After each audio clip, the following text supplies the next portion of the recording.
In November of the year 2000, a user with the handle TimeTravel0 appeared on a small online forum dedicated to time travel theory. The posts were technical, confident, and oddly specific. Within weeks, the user changed their name to John Titor and began making claims that would haunt researchers for decades.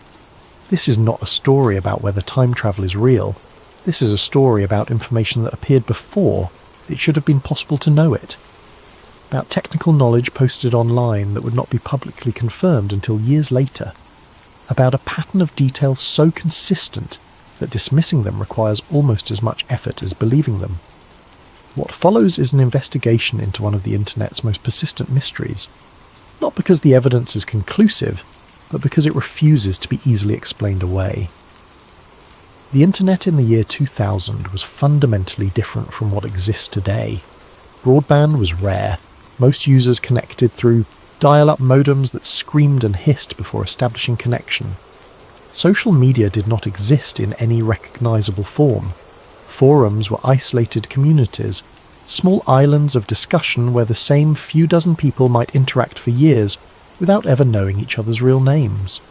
It was in this environment that something unusual happened, something that would generate more questions than answers for the next 2 decades. Chapter 1. The Man Who Appeared Online. The Time Travel Institute was one of several forums where enthusiasts discussed the theoretical physics of temporal displacement.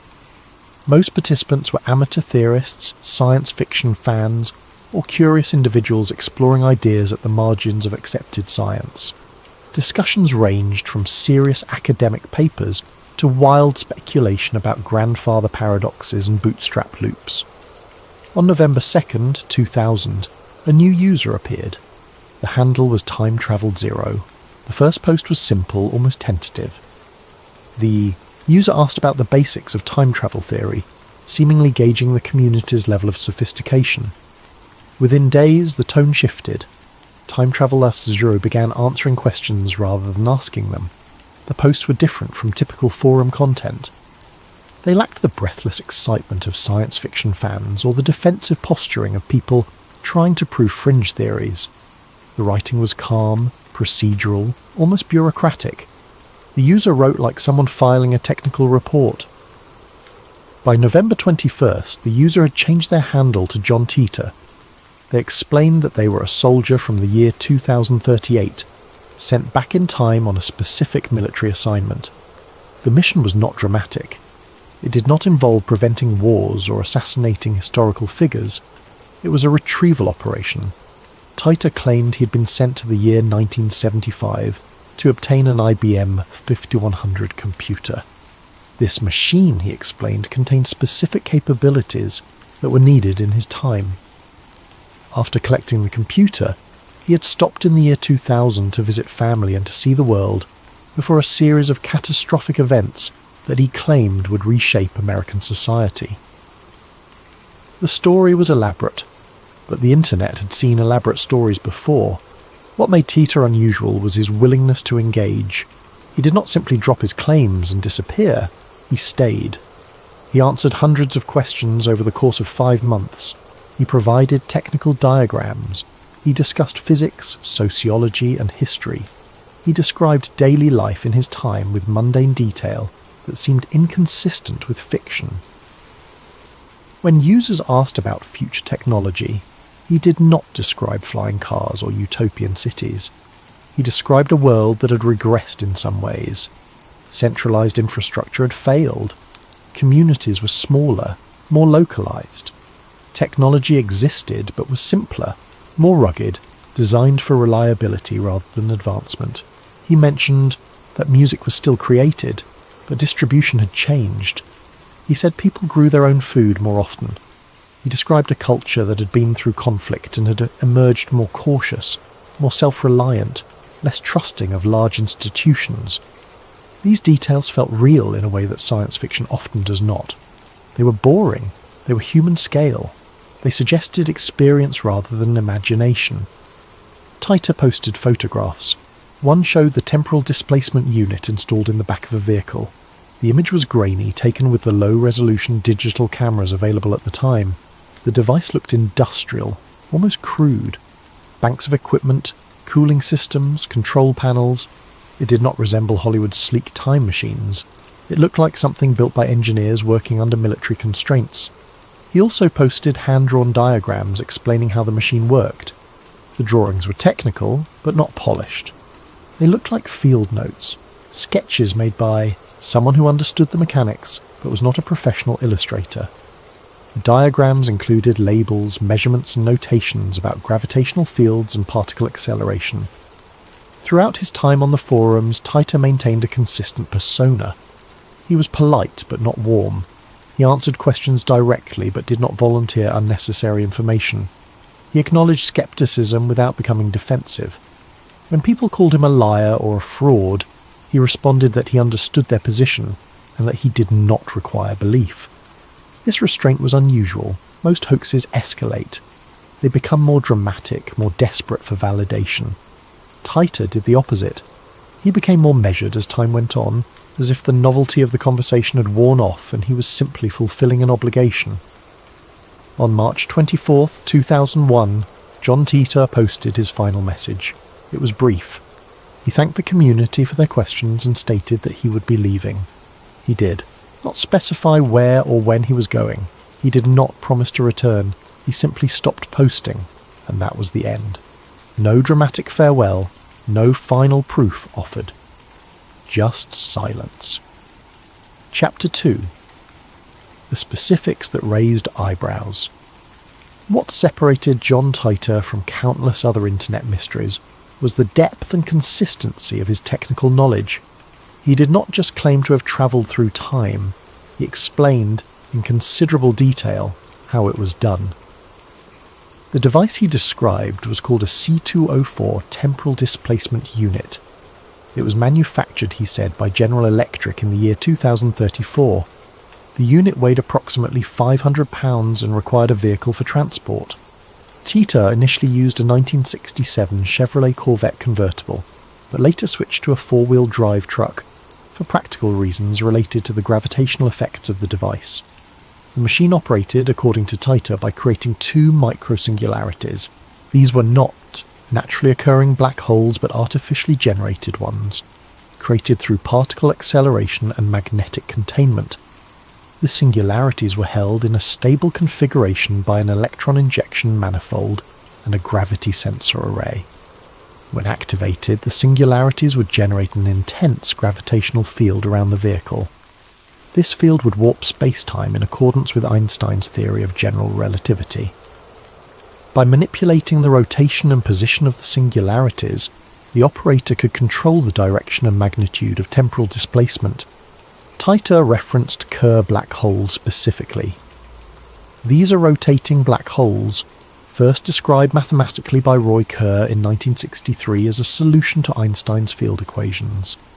Unlike Schwarzschild black holes, which are non-rotating and have a single event horizon, Kerr black holes have two event horizons, and an ergosphere where space-time itself is dragged around the singularity. The ergosphere is critical.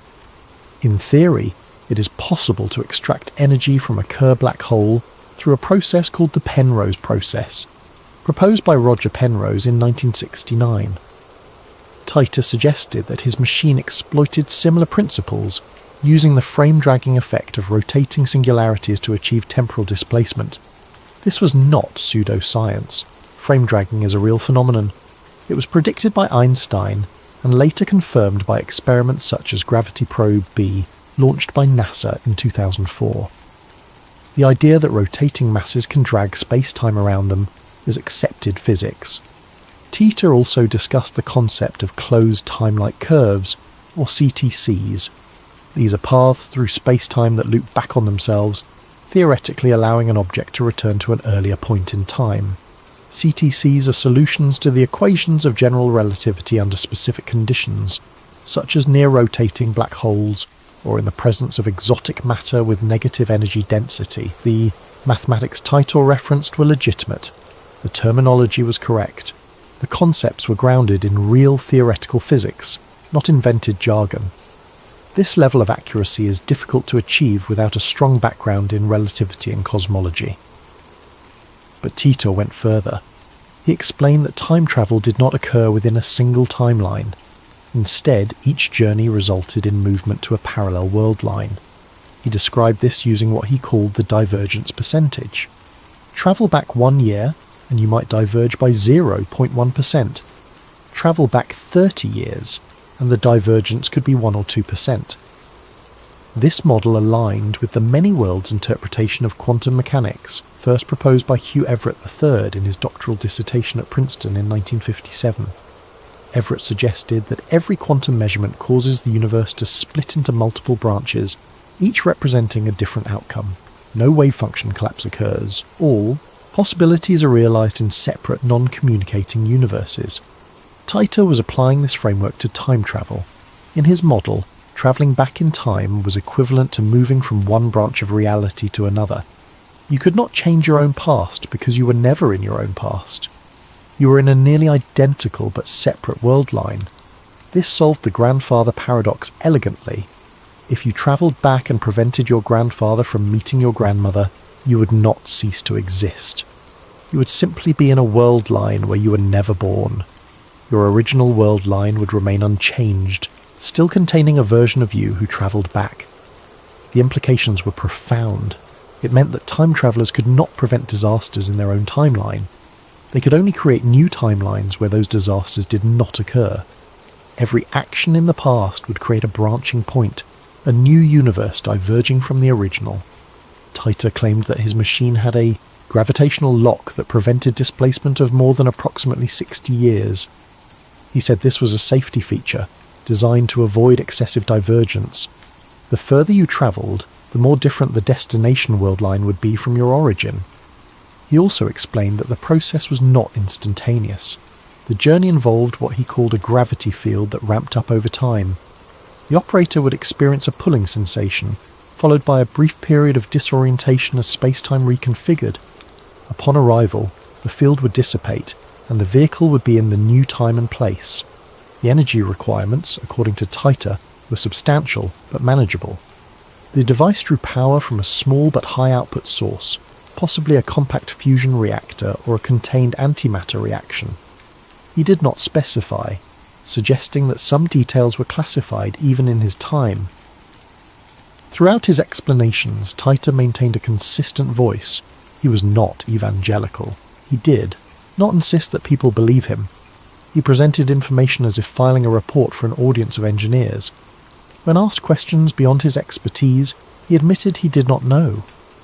When challenged on physics, he engaged thoughtfully rather than deflecting. This consistency is difficult to maintain over hundreds of posts spanning 5 months. It requires either genuine knowledge or exceptional discipline. Chapter 3. Predictions made in advance. John Titor made numerous statements about the future. Some were vague, some were specific, and some aligned with events that occurred years after his posts, raising uncomfortable questions about how he could have known. He described a future marked by civil conflict in the United States. He said that by 2015, tensions between rural and urban populations would escalate into something resembling a civil war. He described it not as a traditional war with clear battle lines, but as a slow-burning conflict characterized by federal overreach, local resistance, and increasing breakdowns in trust. In the year 2000, this was not a mainstream narrative. The nation had just elected George W. Bush in a contested election, but the political climate was not yet defined by the extreme polarization that would characterize later years. Social media had not yet amplified divisions. The idea of civil conflict seemed remote to most people. Titer also mentioned that the conflict would be tied to issues of civil liberties and federal power. He suggested that a crisis, possibly related to terrorism or security concerns, would lead to increased government control. Citizens in rural areas, he claimed, would resist this control, leading to fractures that would deepen over time. By 2001, the September 11th attacks occurred. The Patriot Act was passed. Surveillance expanded. Debates about civil liberties intensified. Whether Titer predicted this or simply observed trends already in motion is unclear, but the alignment is notable. He predicted that CERN would discover miniature black holes around 2001. This did not happen exactly as stated. However, the Large Hadron Collider, which began operations in 2008, was designed in part to test theories related to micro-black holes and higher dimensional physics. Some theoretical models suggested that such black holes could be created, though none have been detected. Titer's claim about CERN is often cited as a failed prediction, but it is worth noting that his timeline divergence model allows for such failures. If his world line was 1 or 2% different from ours, events might occur at slightly different times, or not at all. He also mentioned mad cow disease. At the time, it was already a known issue, particularly in the United Kingdom, but Titer suggested it would become a more significant problem in the United States. By 2003, the first case of mad cow disease was confirmed in a cow in Washington state. The discovery led to widespread panic, beef recalls, and a temporary ban on American beef exports. Again, this was not a dramatic prediction. Mad cow disease was already in the news. But Titer's emphasis on it, in 2000, before it became a major American issue, shows a pattern of being slightly ahead of the curve. He described advances in computer technology that matched later developments. He mentioned multi-core processors, distributed computing, and the importance of legacy system compatibility. He said that in his time, older programming languages and systems were still in use because they were reliable and well understood. This aligns with the reality of enterprise computing, where COBOL and other legacy languages remain critical decades after being developed. Titer also discussed the internet. He said it would become less centralized, more fragmented. He mentioned that in his time, communities used localized networks rather than relying on massive global platforms. This has not fully occurred, but trends toward decentralized systems, mesh networks, and blockchain technologies reflect movement in that direction. Perhaps most unsettling were his social predictions. He described increasing distrust in institutions. He mentioned that people would become more self-sufficient, growing their own food and relying on local communities. He said media would fracture, with people choosing sources that aligned with their existing beliefs. These trends have accelerated dramatically since 2000. The rise of social media, the decline of traditional journalism, the growth of political polarization, and the emphasis on self-reliance and preparedness all align with Titer's descriptions. None of this is proof. Trends can be observed and extrapolated. A skilled futurist could make educated guesses. But the consistency of Titer's vision, particularly for someone writing in the year 2000, is striking. Chapter 4. The IBM connection, the single most compelling piece of evidence in the John Titer case, involves a computer manufactured in the 1970s. Titer claimed that his mission was to retrieve an IBM 5100 portable computer. This was not a random choice. He stated specifically that the IBM 5100 had a unique feature that was not publicly documented. The machine could emulate and translate older programming languages used in mainframe systems from the 1960s and 70s. This capability, he said, was critical in his time.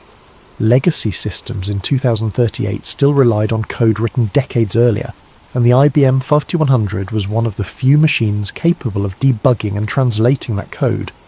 Without it, critical infrastructure would fail. In the year 2000, the IBM 5100 was an obscure piece of technology.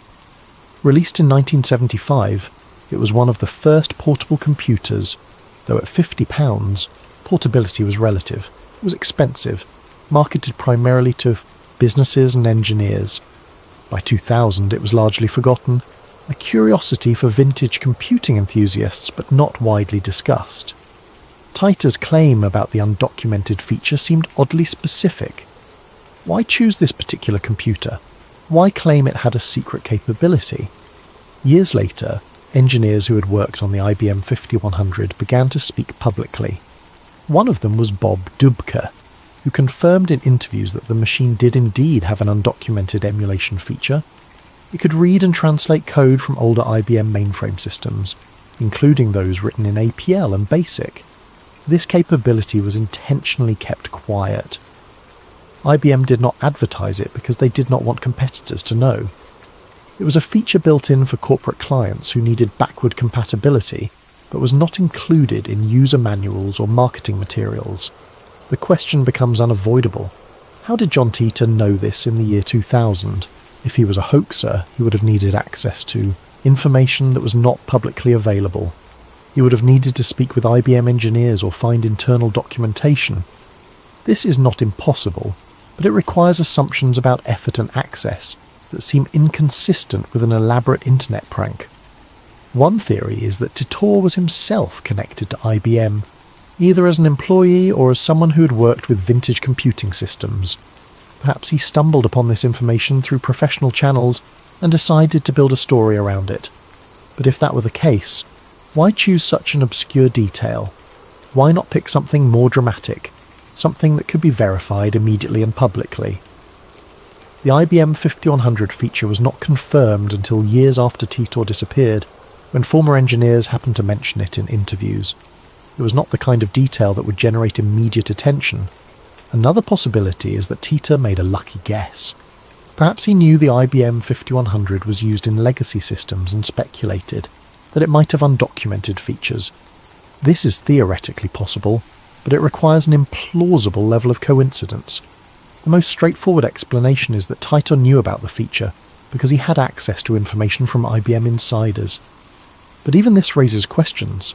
If he had such access, what was his motive? There was no book deal, no movie rights, no monetization of the story. He posted on obscure forums, engaged for 5 months, and disappeared. The IBM 5100 claim remains the strongest single piece of evidence in favour of Titor's authenticity. It is a verifiable fact that was stated before public confirmation.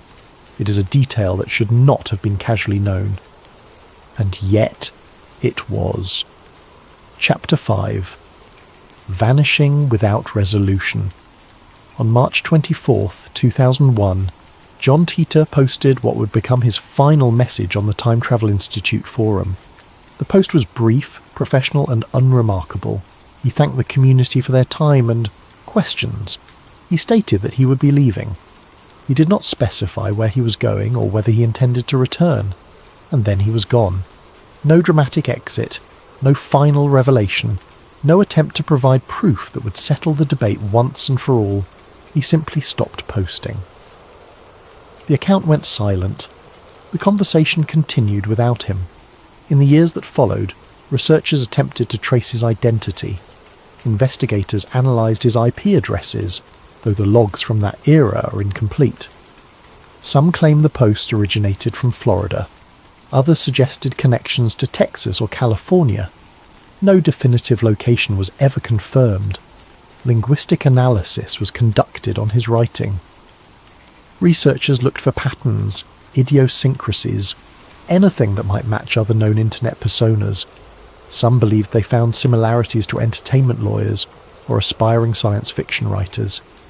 Others argued the analysis was inconclusive.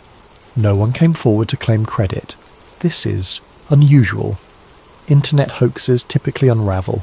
Someone talks, someone wants recognition, someone cannot resist explaining how they fooled everyone. But with Titor, the silence persisted. In 2003, a woman claiming to be Titor's mother appeared briefly online. She posted under the name K. Titor and stated that her son had returned to his own time. She provided no proof.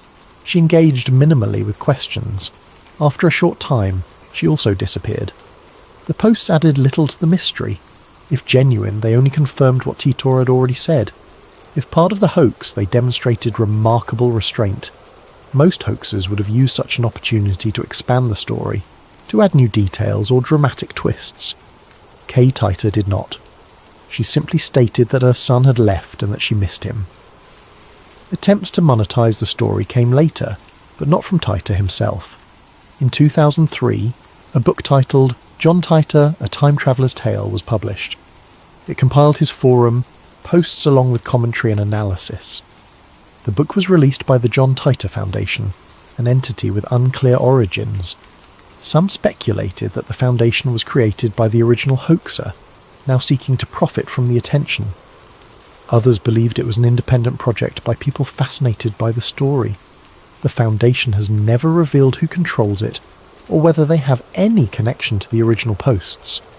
Entertainment lawyer Larry Haber became associated with the foundation. He has represented the interests of the John Titor story in media negotiations and has been involved in discussions about potential film or television adaptations. Haber has never confirmed or denied whether he knows Titor's true identity. The involvement of a lawyer added fuel to skepticism. It suggested commercial motive, but it also raised questions. If the goal was profit, why wait years to monetize? Why not capitalize on the attention while it was at its peak?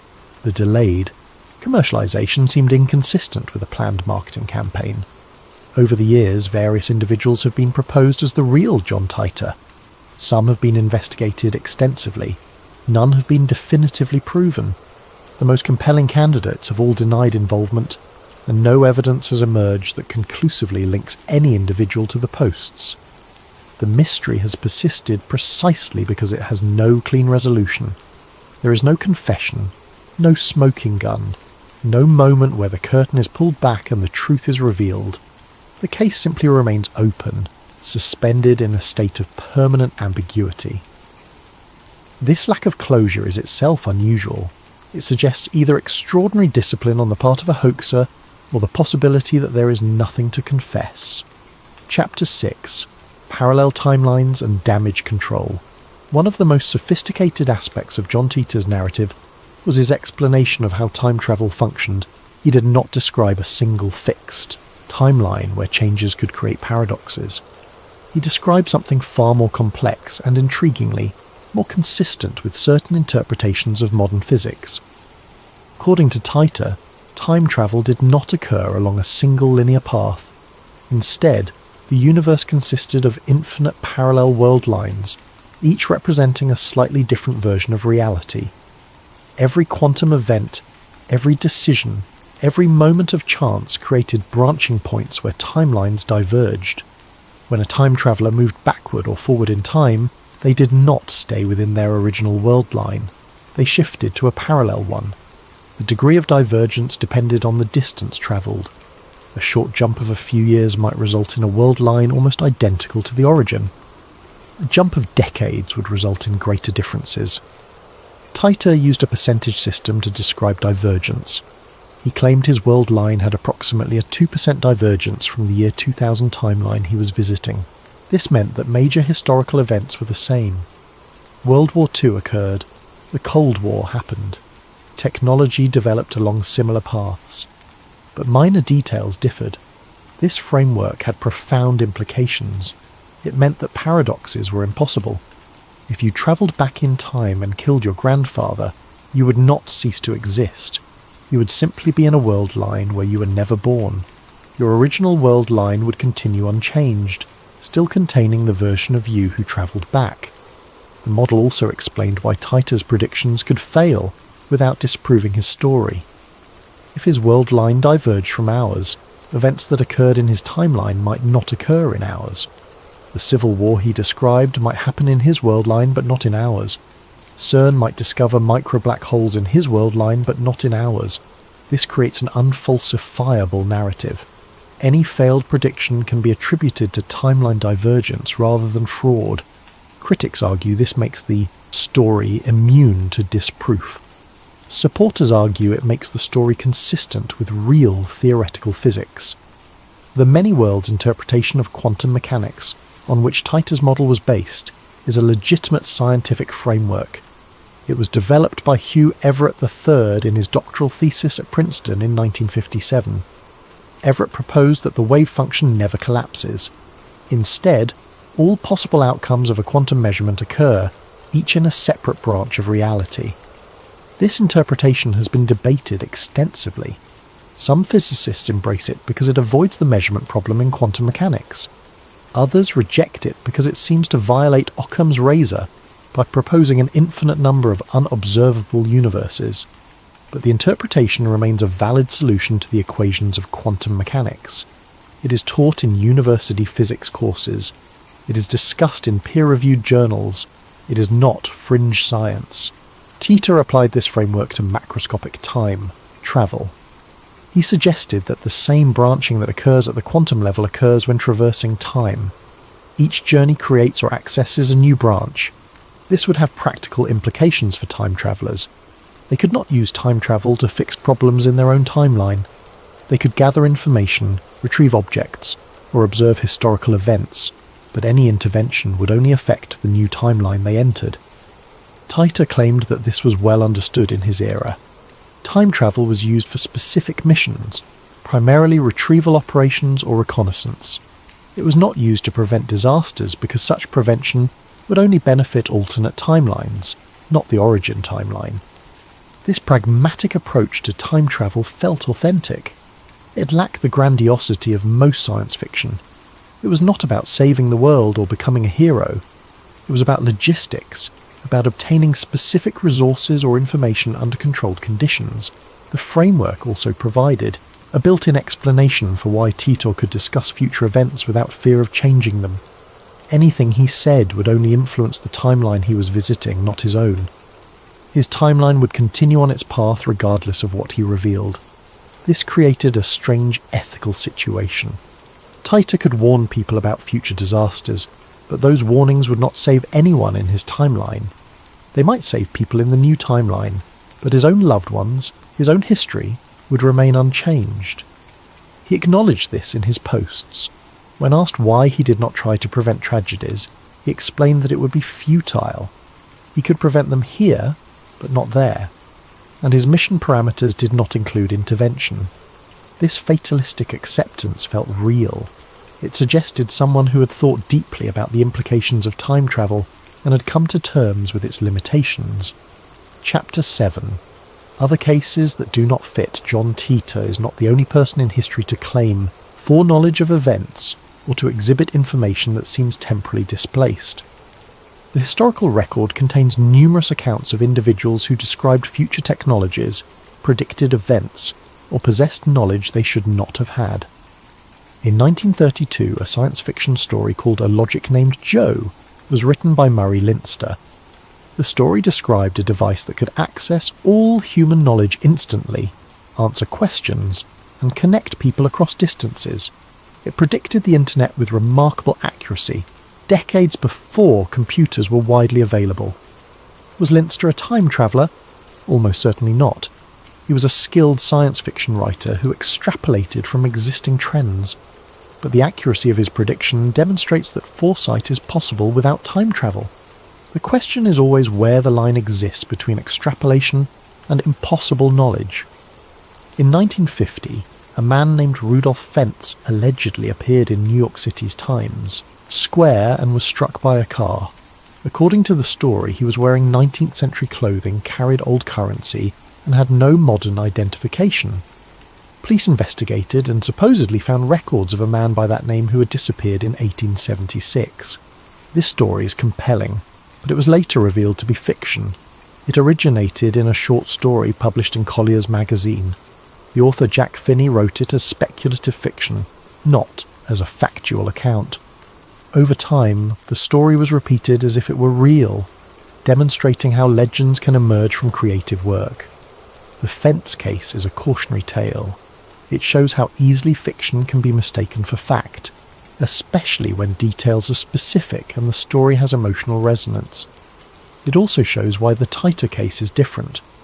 Titor's posts were not presented as fiction.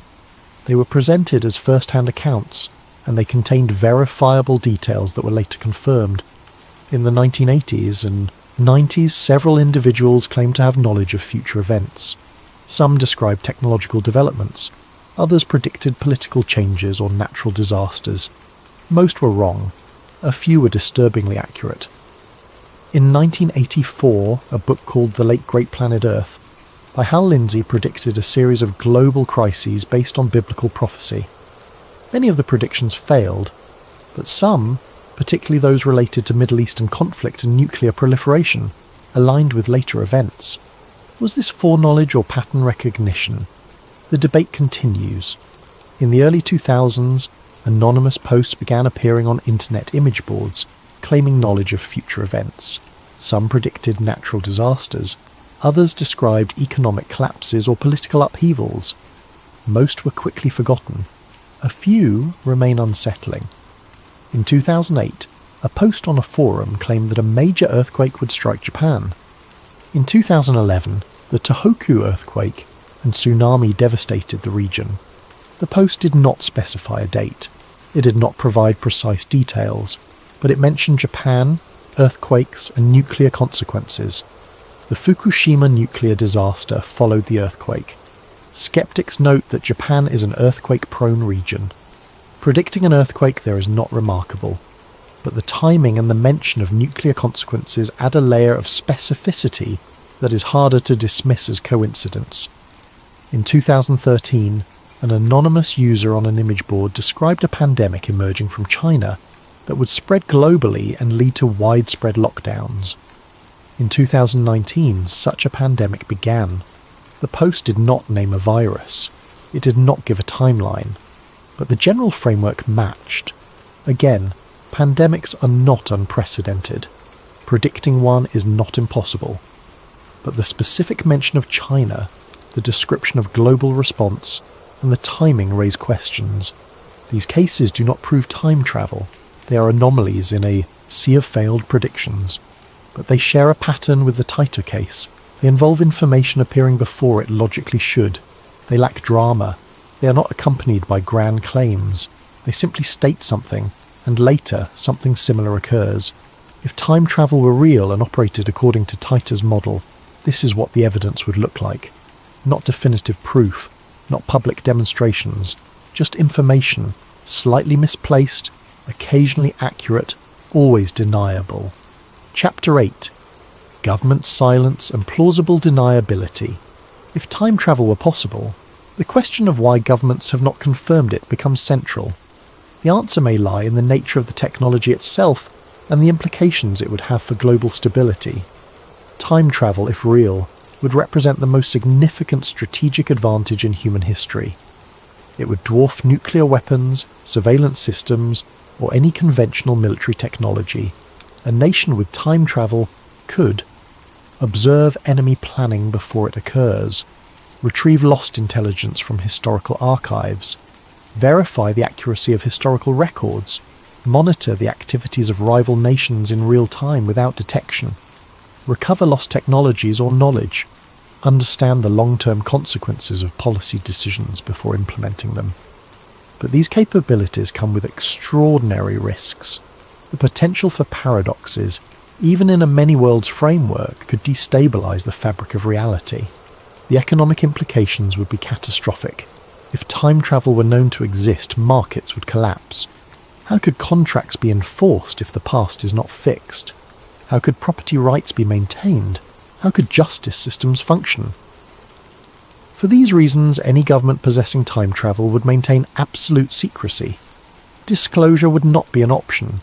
Even limited acknowledgement would invite scrutiny, espionage, and destabilization. The technology would be compartmentalized, classified at the highest levels, and restricted to a small number of authorized personnel. This creates a problem for verification. If time travel is classified, there will be no public demonstrations, no congressional hearings, no freedom of information requests that yield results. The only evidence would be leaks, accidents, or individuals who travelled and chose to speak. John Titor fits this profile. He claimed to be a soldier on a sanctioned mission. He was not a rogue traveller or a whistleblower. He was operating, he said, within established protocols. His mission had specific parameters. He was retrieving a computer, visiting family, and observing the past. If the story were true, this is exactly how a controlled disclosure might occur. Not through official channels, which would be too risky, but through an individual who shared information in a format that was deniable. Internet forums in 2000 were perfect for this. They were obscure, loosely moderated, and easily dismissed as fiction. Titor's posts could be acknowledged without confirmation. Officials could dismiss them as creative writing. No investigation would be required. No resources would be allocated. The information would remain in the public domain, accessible to anyone curious enough to look but never validated. This approach provides plausible deniability. If questions arise, the answer is simple. It was a hoax, an elaborate internet story, entertainment, nothing more. But what if it was not? The strategic value of plausible deniability is immense. Information can be shared without risk. If the information proves useful to certain parties, it can be acted upon. If it proves inconvenient, it can be ignored. The source can be discredited without effort because the source has already discredited itself by claiming to be a time traveller. This is the perfect cover for a leak. It is information hiding in plain sight, protected by its own implausibility. Consider the alternative. If time travel exists and is classified, how else would information escape?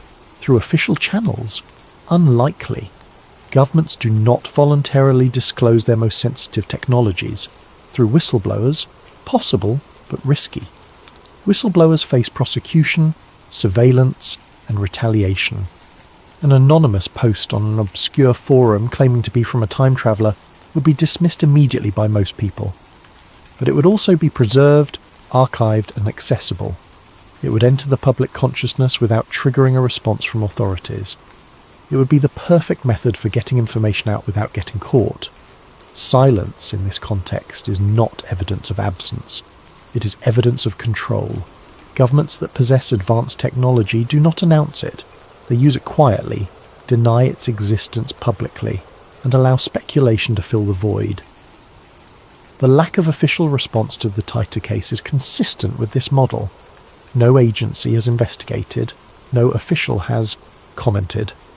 The story remains in the realm of internet folklore, never quite debunked, never quite confirmed, and perhaps that is exactly the point. Chapter 9. The evidence that cannot be unseen. When all elements of the John Titor case are examined together, a pattern emerges that resists simple explanation. The individual components can be questioned, but the totality presents a more complex picture. The IBM 5100 claim is the most concrete piece of evidence. Titor stated years before public confirmation that the computer had an undocumented feature allowing it to emulate older programming languages. This was later verified by engineers who worked on the project. The probability of guessing this detail without insider knowledge is low. Skeptics propose that Titor had connections to IBM or to vintage computing communities where such information might have circulated informally. This is plausible, but it requires assumptions about access and motive that are not supported by evidence. If Titor had such connections, why use them for an elaborate internet hoax? What was the incentive? The technical knowledge displayed in Titor's post was consistent with real physics. His references to Kerr black holes, frame dragging, and the many worlds interpretation were accurate. He did not invent pseudoscience. He applied legitimate theoretical frameworks to speculative technology. This level of accuracy requires either formal education in physics or extensive self-study. It is not impossible for a hoaxer to possess such knowledge, but it raises questions about intent. Why invest significant effort into creating a scientifically accurate hoax that would only be appreciated by a small audience of physics enthusiasts? The timeline of Titor's activity is also significant. He appeared in late 2000, before social media existed. He posted on niche forums where visibility was limited. He did not seek viral attention. He did not attempt to monetize the story during his active period. This is inconsistent with typical hoax behavior, which tends to seek maximum exposure and profit. His departure was clean. He left without fanfare, without attempting to extend the story, and without providing final proof. Most hoaxers struggle with endings. They either escalate to maintain interest or collapse under scrutiny. Titor did neither. He simply stopped posting, as if completing a task and moving on. The consistency of his voice across hundreds of posts over 5 months is difficult to maintain. He answered technical questions, engaged with skeptics, and described daily life in his time without contradiction or escalation. This requires discipline and planning that seems excessive for a prank. The predictions Titor made were mixed. Some failed, some were vague, but some aligned with later events in ways that are difficult to dismiss entirely. His descriptions of political polarization, institutional distrust, and social fragmentation have become increasingly accurate over time. None of this proves time travel. It does not even strongly suggest it, but it challenges the assumption that the case is easily explained. A hoax of this quality would require significant resources, knowledge, and restraint. It would require access to information that was not widely available, and it would require a motive that remains unclear.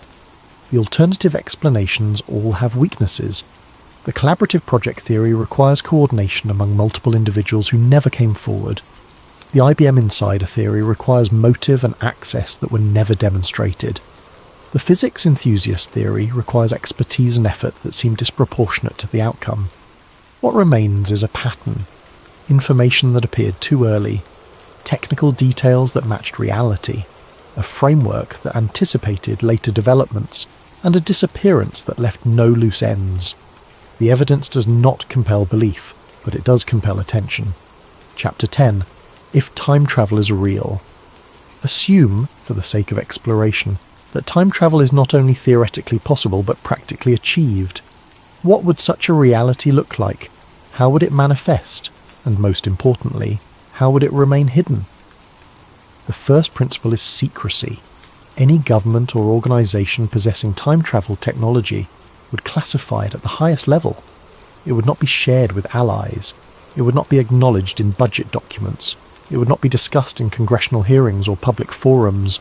The compartmentalisation would be absolute.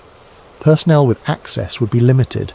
Missions would be highly specific, with narrow objectives and strict protocols. Time travellers would not wander freely through history. They would be sent to retrieve specific objects, verify specific information, or observe specific events. Deviation from mission parameters would be prohibited. Communication protocols would be carefully controlled. Travellers would not be allowed to make dramatic announcements. They would not contact media. They would not attempt to influence major historical events. Any interaction with the past or present would be conducted with minimal footprint.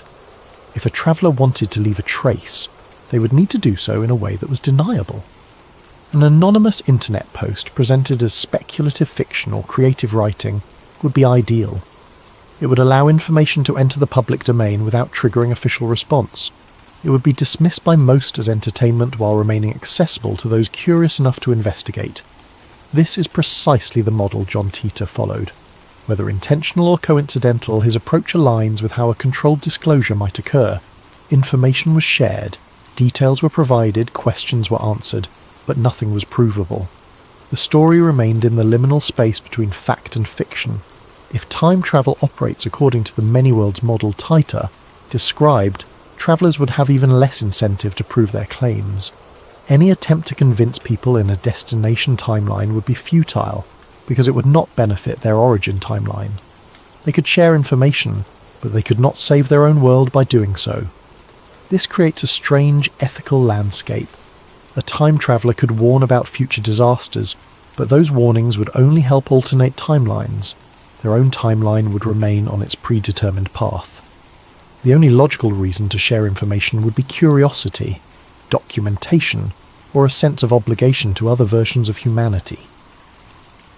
Titor exhibited this fatalism in his posts. When asked why he did not try harder to convince people or prevent tragedies, he explained that it would not change his timeline. He could affect this world line, but not his own. His mission was retrieval, not intervention. This attitude felt authentic. It lacked the urgency of most time travel narratives. There was no ticking clock, no world to save, just a task to complete and information to share with people who might or might not believe it. If time travel is real, the present is not private. Every moment, every decision, every conversation could potentially be observed by individuals from the future. History would not be sealed. It would be permeable, accessible to those with the technology to reach it. This has profound implications. It means the past is not fixed in the sense of being unobserved. It means that records, documents, and events could be verified or retrieved by future historians with unprecedented accuracy. It means that lies, cover-ups, and hidden truths could eventually be exposed, not by contemporary investigators, but by travellers from centuries ahead. It also means that the present could be monitored. Future governments could send observers to key moments in history, watching events unfold, gathering intelligence, and understanding the long-term consequences of decisions. These observers would blend in. They would not announce themselves. They would simply watch. Titor claimed that time travel was used this way in his era. Missions were launched to observe historical events, retrieve lost information, and verify records. The technology was not used frivolously. It was too dangerous and too valuable, but it was used strategically, for purposes that benefited the origin timeline even if they could not change it. If this is true, the implications are staggering. It means we are not alone in time. It means the future is watching. And it means that the evidence of that observation might already be here, hiding in plain sight, waiting for someone to notice. Chapter 11. Patterns across decades. The John Titor case did not emerge in a vacuum. It is part of a broader pattern of temporal anomalies that have appeared throughout history, each raising similar questions about information that seems displaced in time. In the 1920s, inventor Nikola Tesla described technologies that would not be realized for decades. He spoke of wireless energy transmission, concepts that foreshadowed modern attempts at wireless power transfer. He described devices that could photograph thoughts, predating brain-computer interfaces. He mentioned the possibility of communicating with other planets, a concept that seemed absurd at the time, but is now within the realm of serious scientific discussion. Was Tesla a time traveller? No credible evidence suggests this, but his ability to envision technologies far ahead of his time demonstrates that exceptional foresight is possible. The question is always whether such foresight comes from genius, from extrapolation, or from something else entirely. In 1945, the science fiction writer Arthur C. Clarke published a technical paper describing the use of geostationary satellites for global communication. At the time, satellites did not exist. Rockets barely existed. The idea seemed fantastical. By the 1960s, his vision was reality. Clarke was not a time traveller. He was an engineer and writer who understood physics and extrapolated brilliantly. But Clarke's accuracy raises an important point. Accurate prediction is possible. The challenge is distinguishing between prediction and foreknowledge. Titor's case becomes interesting not because prediction is impossible, but because certain specific details seem to exceed the boundaries of reasonable extrapolation. In the 1950s and 60s, military projects explored concepts that sound like science fiction. Project Blue Book investigated UFO sightings. The Stargate project studied remote viewing.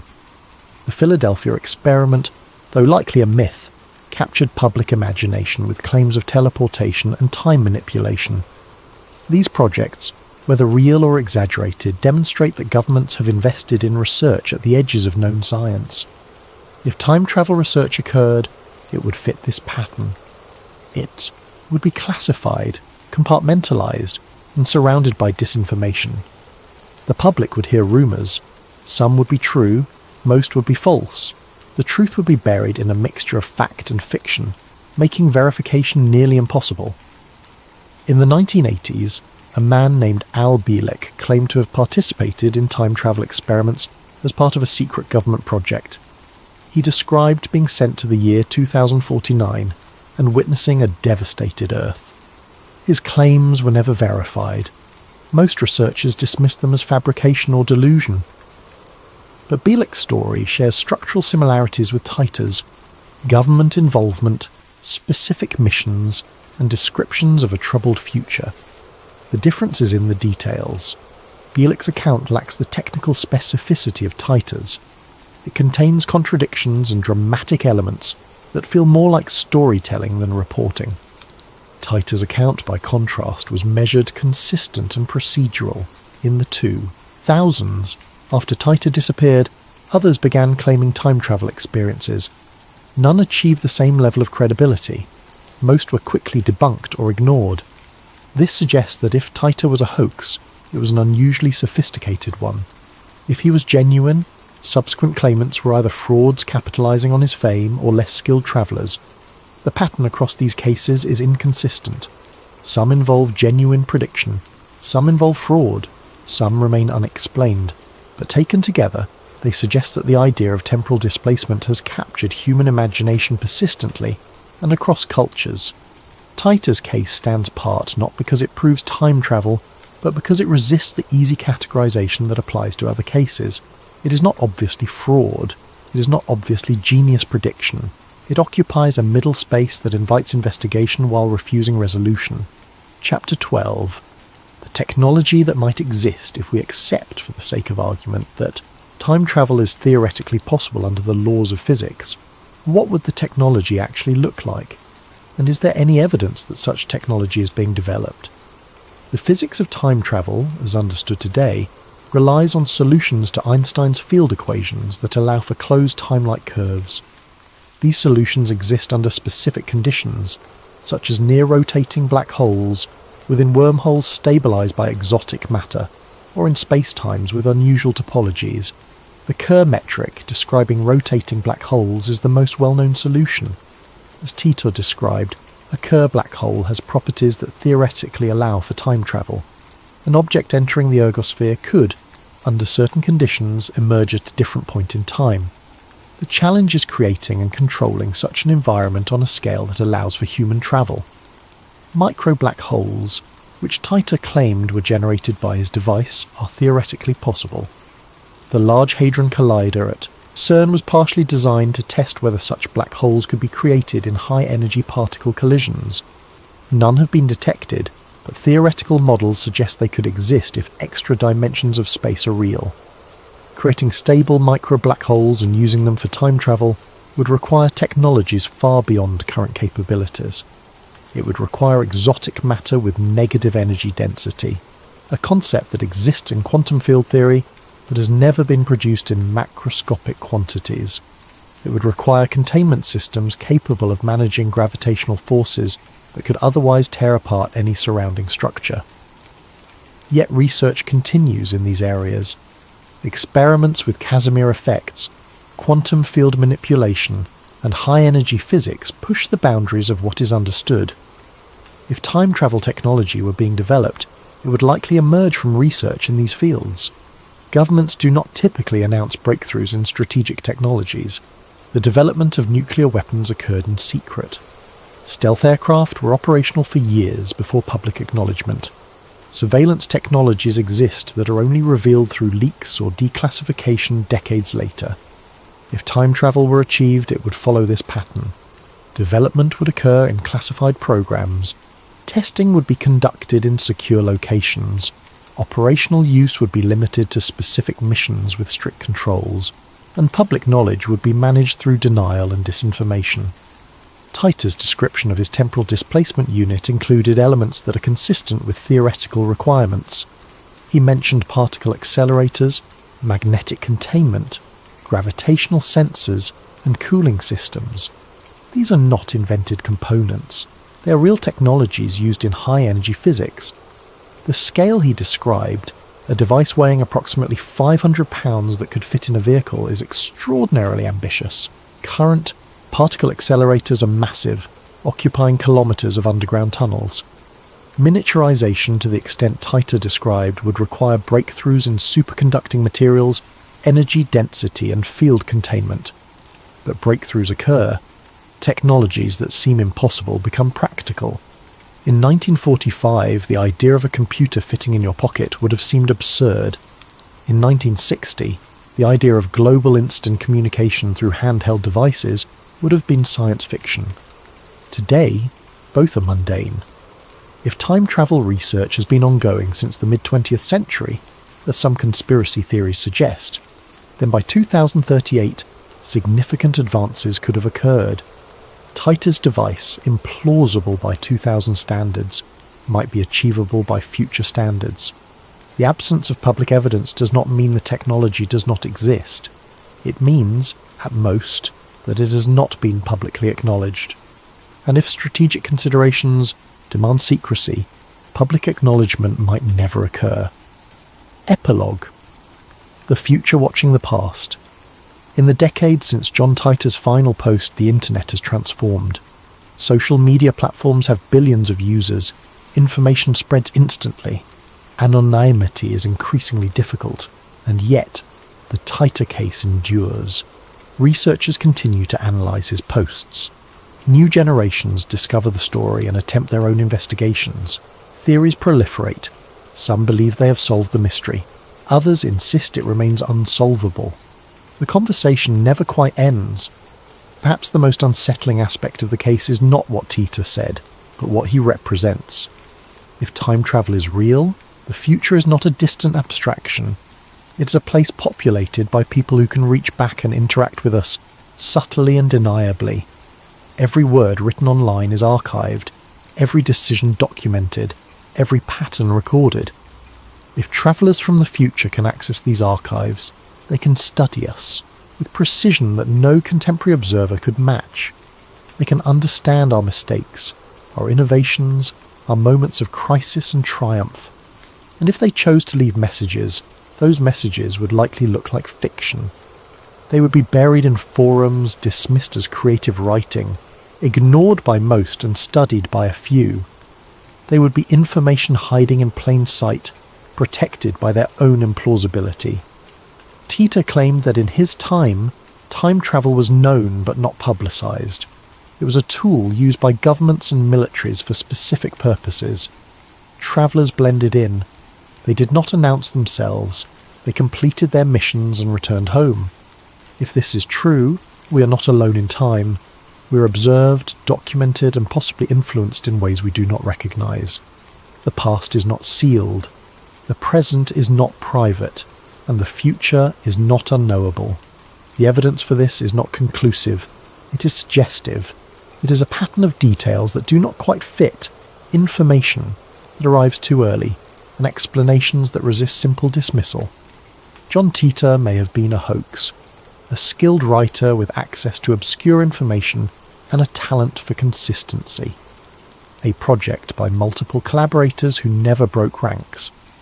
An exercise in creative fiction that happened to align with later events through coincidence.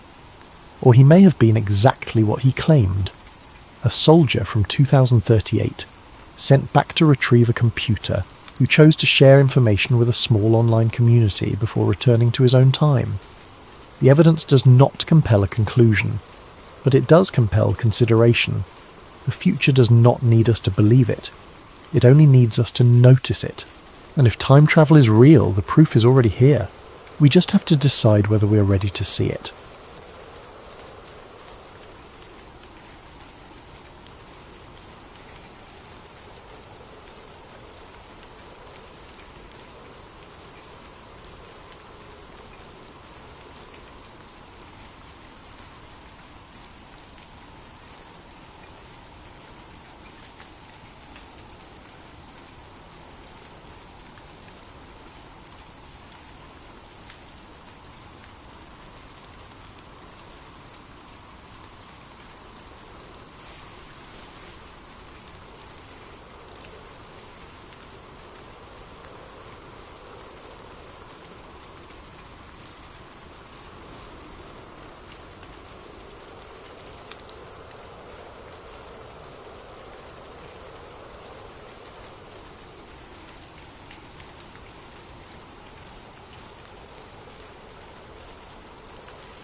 Before we begin, if you're listening on Spotify, leaving a review means the world to us, and if you want, drop a comment letting us know what time it is where you are and where in the world you're tuning in from. We absolutely love seeing where everyone is listening, and of course, if you enjoy the content, subscribing really helps us keep bringing you these stories. Now let's get into it. They say power whispers, but in the California redwoods, beneath trees that have stood for centuries, power doesn't need to speak at all. It simply gathers and waits. Part 1. The recording. The camera was hidden in a hollowed-out book. Alex had carried it for 3 miles through the forest, his heart hammering against his ribs like a trapped bird. Every snapped twig beneath his boots felt like a gunshot. Every shadow between the towering redwoods seemed to shift and watch. It was mid-July in the year 2000, and Alex Jones had just done something most journalists only fantasized about. He had infiltrated Bohemian Grove. The fence had been easier to climb than expected. No electric wire, no guards with dogs, just chain link and darkness and the smell of California pine heavy in the summer air. He'd studied satellite photos for weeks, memorised the layout, waited until the first night of the encampment when security would be focused inward, not out. The reconnaissance had taken months. Alex had spoken with former employees, kitchen staff who'd signed non-disclosure agreements, maintenance workers who'd seen things they couldn't legally discuss. Each conversation had been careful, coded. One former groundskeeper had drawn a map on a napkin in a diner outside Monterey, then burned it in the ashtray before leaving. Another had simply said, "First Saturday night, after dark, stay in the trees." Now he crouched behind a massive redwood trunk watching. The bark pressed against his back, rough and ancient. Somewhere in the distance an owl, a real one, called out into the night. The sound seemed like a warning. Through the trees he could see firelight, hear voices, low, rhythmic, chanting. The sound rolled through the grove like distant thunder, raising goosebumps along his arms despite the warm night. It wasn't the words that unsettled him. He couldn't make those out yet, but the tone, the unified cadence of dozens of voices speaking as one. He pressed record.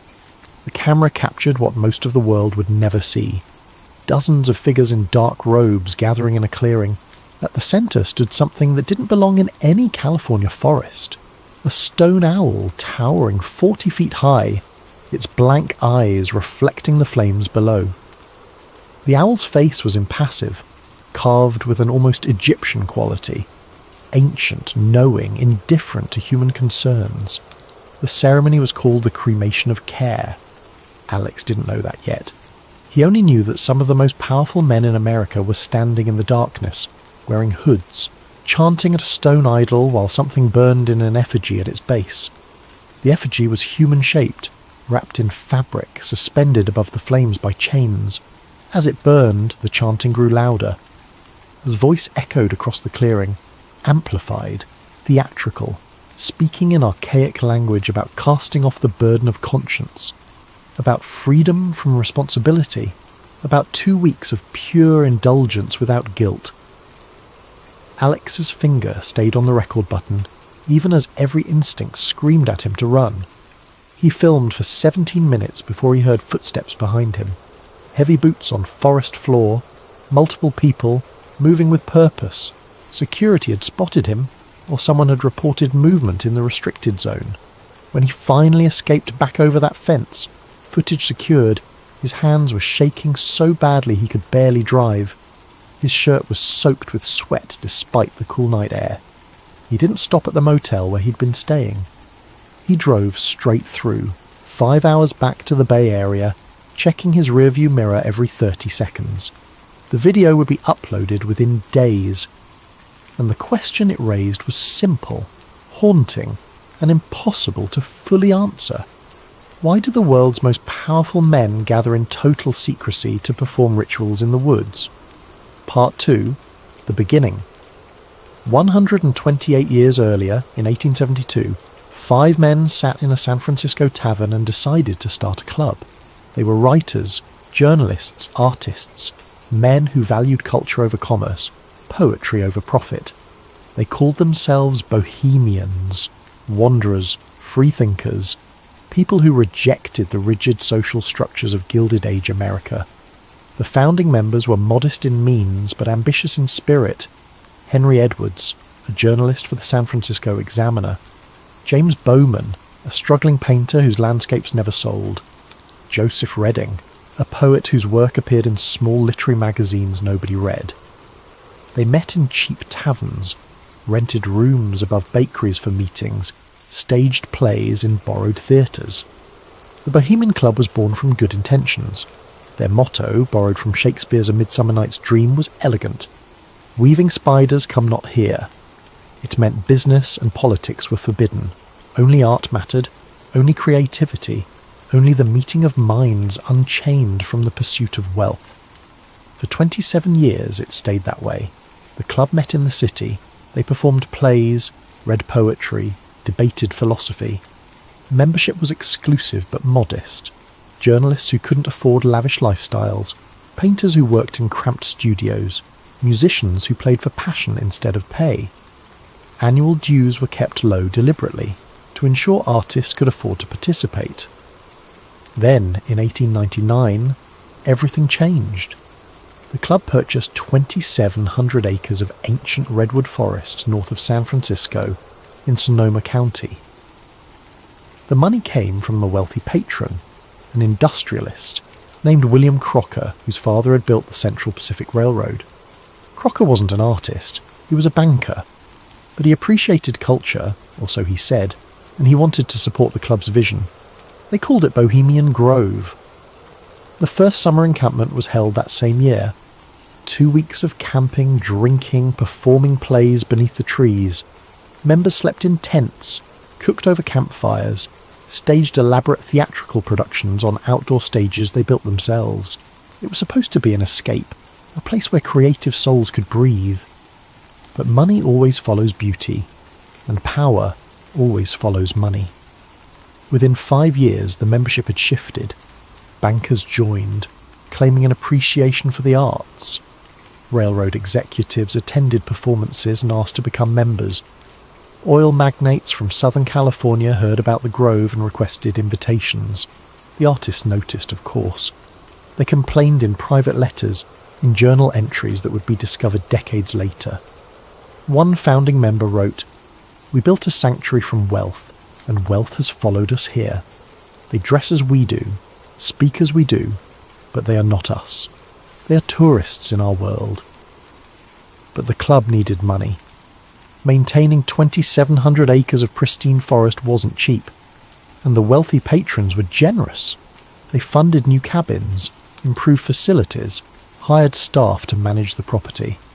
All they asked in return was membership, access. The artists told themselves it would be fine, that the motto still mattered, that business and politics would still be banned. They were wrong. Part 3. When the poets left. By 1905, the membership roles had shifted completely. Where there had once been struggling writers, there were now railroad tycoons. Where there had been painters, there were now bankers. Industrialists joined, oil magnates, men whose decisions shaped markets, cities, entire regions. The original artists didn't leave immediately. They stayed, watching their club transform around them. Some adapted, finding wealthy patrons among the new members. Others grew bitter, attending less frequently, until they stopped coming altogether. A few died, their obituaries noting their founding membership in the Bohemian Club, a detail that meant less with each passing year. The motto remained the same: "Weaving spiders come not here." But everyone knew it had become a lie. The business deals happened anyway, just quietly.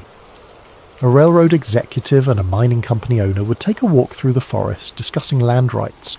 A banker and a politician would share drinks by the campfire talking about legislation. No formal contracts were signed at the Grove. That would violate the spirit of the motto. But understandings were reached. Handshakes were exchanged. Partnerships were formed. By the 1920s, the transformation was complete. Herbert Hoover attended regularly, years before becoming president. He was Secretary of Commerce at the time, and the Grove gave him access to the titans of American industry in an informal setting. Decisions that might take months of official meetings in Washington could be sketched out over a weekend in the Redwoods. Dwight Eisenhower was a regular guest in the 40s and 50s. A Supreme Allied commander during World War II, he'd become accustomed to making decisions of global consequence. The Grove offered something different, a place to network with the civilian leadership that controlled defence budgets, manufacturing capacity, political support. Richard Nixon came repeatedly throughout his career. He'd first attended in the late 40s, shortly after being elected to Congress. The Grove was where he made the connections that would carry him to the vice presidency, then the presidency, then ultimately to resignation in disgrace. But even after Watergate, even after his political career had ended, he maintained his membership. Ronald Reagan, George Bush Sr., Henry Kissinger, military leaders, intelligence officials, CEOs of companies that controlled more wealth than most nations. The list reads like a shadow government, and perhaps that's exactly what it was. The Bohemian Grove had evolved. It was no longer a retreat for artists. It was a gathering place for the architects of American power. And what happened there? What was discussed? What was decided? What was agreed upon in hushed conversations between men who shaped policy and war and economy remained locked behind walls of absolute secrecy. Part 4. The Manhattan Project. September 1942. The world was at war. Nazi Germany had swept across Europe, occupying France, bombing London into rubble, pushing deep into Soviet territory. Imperial Japan controlled the Pacific from mainland China to the Philippines. America had been pulled into the conflict less than a year earlier, still reeling from Pearl Harbor, still scrambling to mobilize an economy that had spent the previous decade in depression. That September, during the Bohemian Grove's annual encampment, a meeting occurred that would change human history. Present were some of the most brilliant scientific minds in America. Ernest Lawrence, a physicist who had invented the cyclotron and would win the Nobel Prize. J. Robert Oppenheimer, a theoretical physicist from Berkeley who spoke 6 languages and quoted Hindu scripture. Military officials whose names remain partially classified to this day, men who understood strategy and logistics and the brutal mathematics of total war. The meeting happened in a camp called Chowder and Marching Society. It wasn't a public gathering, no stage, no audience, no theatrical performance. Just a dozen men in a cabin talking late into the night. They drank scotch, they smoked cigarettes. They discussed the possibility of building a weapon unlike anything the world had ever seen. The physics was theoretical but promising. German scientists had discovered nuclear fission in 1938. Jewish physicists fleeing the Nazis had brought that knowledge to America, along with a terrifying certainty. If they could figure out how to weaponize atomic energy, so could Hitler. The question wasn't whether to build the bomb. The question was how quickly it could be done, and whether America could do it before Germany. No official minutes were recorded, no transcripts exist. But historians have confirmed the meeting happened. Lawrence's personal papers mention the Grove gathering. Oppenheimer's biographers reference conversations that took place there. Military records show that key personnel were granted leave to attend the encampment that year, despite wartime restrictions on travel. Shortly afterward, within weeks, the Manhattan Project was formally accelerated. Funding increased exponentially. Personnel expanded from dozens to thousands. Facilities were built in secret locations: Oak Ridge, Tennessee, Hanford, Washington, Los Alamos, New Mexico. The secret program to develop atomic weapons shifted into high gear. Conspiracy theorists point to this and ask a simple question. Did they plan the atomic bomb at Bohemian Grove? The answer is more complicated than yes or no. They didn't design the bomb there. The physics was developed in labs, the engineering in Los Alamos, the uranium enrichment in massive facilities that required industrial infrastructure. But the decision to move forward, the political will, the strategic coordination between military and scientific leadership, the allocation of resources on a scale never before attempted, may have crystallized in those private conversations beneath the redwoods. Think about what that means. The most consequential weapon in human history, the device that would kill hundreds of thousands at Hiroshima and Nagasaki, the technology that would define global politics for the next 80 years. Its development may have been accelerated by conversations held at a private men's club, away from congressional oversight, away from public debate, away from any democratic process. No oversight, no press, no records, just power, talking to power, deciding the fate of the world over whiskey and campfire smoke. Part 5. The Owl. The stone owl stands at the edge of a small lake called Mirror Lake, 40 feet tall, carved from concrete and stone, its wings spread wide, its eyes empty and unblinking. The construction is crude by modern standards.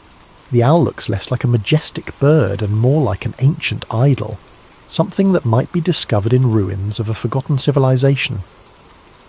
At its base is a shrine, an altar where the cremation of care ceremony takes place every summer. The ritual happens on the first Saturday night of the encampment. Members are informed of the time through word of mouth. No printed schedules, no announcements. As sunset approaches, men begin gathering at their camps, changing into robes. Each camp has its own colour: red, black, green, brown. The robes are simple, hooded, monastic. By nightfall, hundreds of robed figures form a procession through the trees. They carry torches, real fire, not electric lights. The procession is silent except for the crunch of footsteps on the forest floor and the occasional hoot of an owl in the distance. The path winds through the grove for nearly a mile before reaching Mirror Lake. The owl looms above them, lit from below by carefully positioned floodlights that make it appear even larger, more imposing. The lake reflects everything: the owl, the torches, the gathering crowd, creating the illusion of two ceremonies, one above and one below, mirror images in an ancient rite. When the procession is complete, the ceremony begins. It's elaborate, professionally produced. A sound system hidden in the trees broadcasts music, orchestral, dramatic, specifically composed for this ritual. There's narration delivered by a voice that booms across the water with theatrical gravitas. The narration tells a story. Care, the burden of conscience, arrives at the grove seeking to ruin the members' enjoyment. The owl, representing wisdom, representing the ancient knowledge that transcends human morality, rejects care, condemns it, orders it destroyed. Care is represented by a human-shaped effigy, suspended by chains above a pyre at the owl's base. As the narration reaches its climax, the effigy is lowered into the flames. It burns for several minutes while the robed figures watch in silence. The message is clear. For the next 2 weeks, these men are free from the burden of responsibility, free from guilt, free from the weight of their decisions. Care means worry, responsibility, conscience, guilt. The ceremony represents shedding those burdens. Officially, it's described as harmless theatre, a tradition dating back to the early 1920s, created by a member who was a professional theatre director. A way for powerful men to relax and forget the weight of their decisions. Nothing more than elaborate performance art, a bit of pageantry to mark the beginning of the encampment. But symbolism matters. When you tell the world's most influential leaders that they can, symbolically, ritually, burn away their sense of responsibility, what are you really doing? When CEOs who make decisions affecting thousands of employees watch care burn, what message do they receive? When politicians who control military budgets see conscience destroyed by fire, what permission are they being given? When generals who order troops into combat participate in a ritual that explicitly celebrates freedom from moral burden, what does that say about the wars they'll wage? Are you helping them relax? Or are you giving them permission? The owl is Minerva, they say, Roman goddess of wisdom. The ceremony is about wisdom transcending worry, about strategic thinking unencumbered by emotion. But Minerva was also the goddess of warfare, and wisdom without conscience is just calculation. Part 6. Nixon's Tape. August 1971. President Richard Nixon was in the Oval Office speaking with his Chief of Staff, H.R. Haldeman. The conversation was recorded, as all conversations in Nixon's White House were, captured by the secret taping system that would eventually destroy his presidency. They were discussing the Bohemian Grove. The context is important. Nixon and Haldeman were talking about campaign strategy for the upcoming election. They'd been reviewing potential donors, discussing who to court, who to invite to White House dinners. Someone, the tape doesn't make clear who, had suggested reaching out to Bohemian Grove members. Nixon's response was immediate and visceral. The Bohemian Grove, I won't go into it, but it's the most effing goddamn thing you could ever imagine. The profanity was unusual for Nixon on tape. He cursed occasionally, but this was emphatic, emotional, the kind of language people use when describing something that genuinely disturbed them. He refused to elaborate.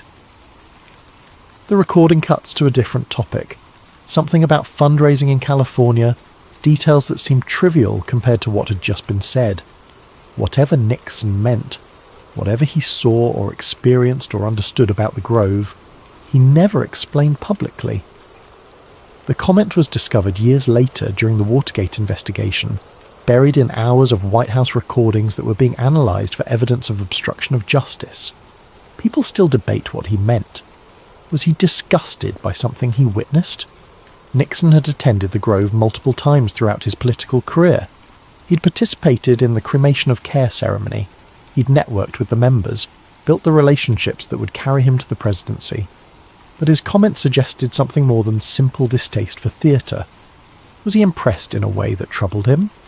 The phrase, "most goddamn thing you could imagine," could mean extraordinary, overwhelming beyond normal experience. Perhaps he'd seen the true extent of the power concentrated in those woods, and it had shaken something in him. Was he horrified? Nixon was many things, calculating, paranoid, ruthless when necessary, but he wasn't immune to moral consideration. The Watergate scandal showed his capacity for wrongdoing, but the tapes also showed a man who sometimes agonized over decisions, who understood the weight of presidential power. Perhaps something at the Grove had crossed a line he didn't want to discuss. Was he amused in a dark way? Nixon had a cynical streak. Maybe he found the whole thing absurd. Powerful men playing dress-up, performing elaborate rituals, taking themselves so seriously. But if it was just silly theatre, why refuse to explain it? The ambiguity is the point. If Bohemian Grove was just a social club, just a place where old men dressed up and performed silly rituals, why did the President of the United States refuse to describe it? What was he protecting? Or what was he afraid to reveal? Haldeman, for his part, never elaborated either. Years later, after serving time for his role in Watergate, he was occasionally asked about the Grove in interviews. He always deflected, changed the subject, or said simply, "It's a private club, members don't discuss it." But the tape remains. Nixon's voice, recorded without his knowledge, preserved for history. A sitting president in the privacy of the Oval Office, describing something he'd personally witnessed as the most goddamn thing you could imagine, and then refusing to explain what that meant. Part 7. The Rules. Bohemian Grove operates under rules so strict they resemble military classification protocols. The official rulebook is short, just a few pages, but every word is enforced absolutely. Violations lead to immediate expulsion. No appeals, no exceptions. Members who've belonged for decades have been banned for single infractions. No press allowed, ever. Not mainstream media, not independent journalists, not documentary filmmakers. No exceptions. Reporters who've attempted to enter have been detained by private security, sometimes turned over to local law enforcement on trespassing charges. The club's lawyers are aggressive about prosecution. No recording devices, cameras, phones, audio equipment, all banned. Members are expected to surrender electronics at entry, or leave them locked in cars. Some camps conduct electronic sweeps to ensure compliance. The prohibition is taken so seriously that even senior members have been expelled for photographing their own camp areas. No wives or female guests. The Grove is exclusively male. Women are not permitted on the grounds during the encampment, with the exception of a handful of staff members who serve meals and clean cabins. Even female family members of members, daughters, mothers, sisters, are prohibited. The only women allowed are those working in service positions. This rule in particular has generated criticism. Why exclude women entirely? The official explanation is tradition, a preservation of the club's original all-male culture. But critics point out that excluding half the population from a space where policy is discussed and power is consolidated effectively excludes women from certain networks of influence. No public statements. What happens at the Grove stays at the Grove. Members who violate this rule face permanent expulsion. The prohibition extends beyond just talking to press. Members are expected not to discuss Grove matters with anyone, including family members.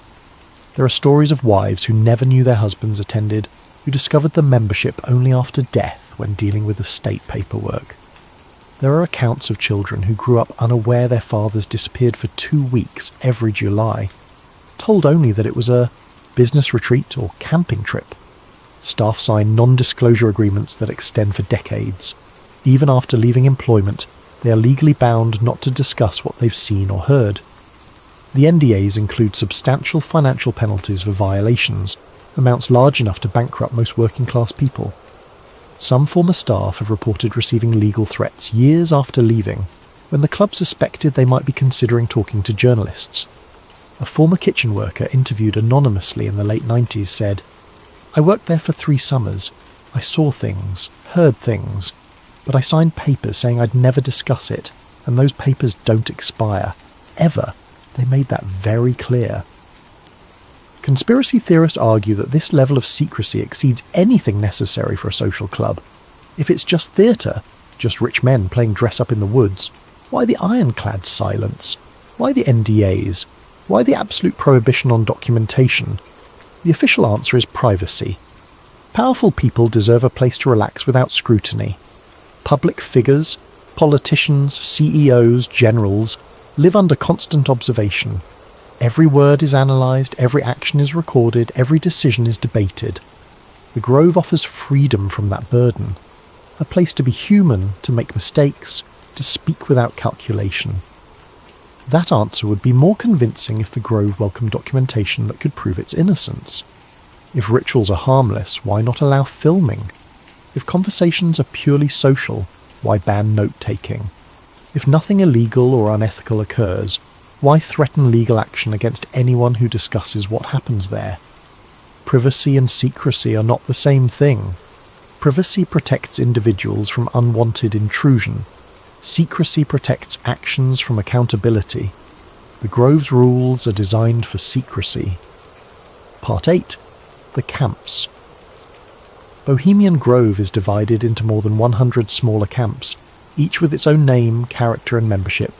Mandalay, Hillbillies, Caveman, Stowaway, Isle of Aves, Silverado Squatters, Lost Angels, Owl's Nest. The names range from whimsical to pretentious, but the hierarchy is real. Some camps are more prestigious than others, some are older, more connected to power. Membership in certain camps is a signal of status within the Grove's internal social structure. Mandalay is considered the most elite. Its members have included multiple presidents, defense secretaries, Supreme Court justices. The camp is located in a prime spot within the Grove close to the lake, surrounded by old-growth redwoods. The cabins are larger, better appointed. When members give lakeside talks, a daily tradition at the Grove, Mandalay members are given prime-speaking slots. Hillbillies is another high-status camp with a membership that leans toward business leaders. CEOs of major corporations, private equity executives, venture capitalists. The camp throws elaborate parties, brings in expensive whiskey, hires musicians to perform. Caveman, despite its primitive name, is equally prestigious. Military leaders, intelligence officials, defense contractors.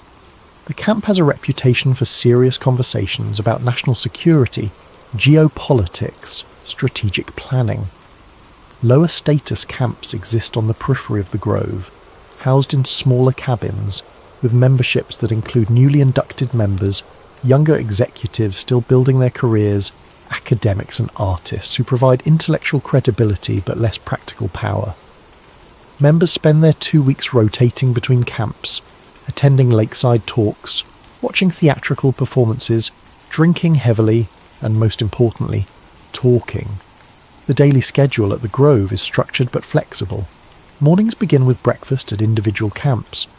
Then members gather at the lakeside for talks, informal presentations on various topics, given by members or invited guests. Topics range from politics to technology to philosophy. Past speakers have included sitting presidents, Nobel Prize winners, top scientists. Afternoons are for socialising. Members wander between camps, join impromptu discussions, take walks through the forest. This is when the real networking happens. CEOs sit beside generals on fallen logs, discussing defence contracts. Politicians share drinks with intelligence officials, talking about foreign policy. Corporate executives have breakfast with Supreme Court justices, mentioning cases that might affect their businesses. Evenings bring theatrical performances on the Grove's outdoor stages. Productions are elaborate, professionally designed, performed by members who've rehearsed for months. Some are comedies, some are dramas, some are musical revues. The quality varies, but the attendance is mandatory, a way to ensure all members gather together at least once daily. Late nights are for drinking and deeper conversations. This is when guards are lowered, when the formal structure dissolves, when friendships are cemented and alliances are formed. There are no aides present, no assistants, no one taking notes, no transcripts, no oversight, just conversation.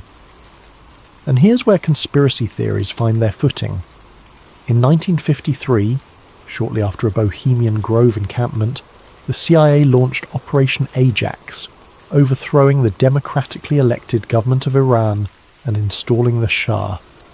Multiple attendees of that summer's Grove gathering were directly involved in planning the coup. Allen Dulles, CIA director, Kermit Roosevelt, the CIA officer who ran the operation on the ground, executives from oil companies that would benefit enormously from Iranian oil concessions. Coincidence? The official story is that Operation Ajax was planned in CIA headquarters, approved through proper channels, executed by trained operatives, and that's true. But the will to proceed, the decision that regime change was acceptable, that democracy could be sacrificed for strategic interests, may have been reinforced by conversations at the Grove.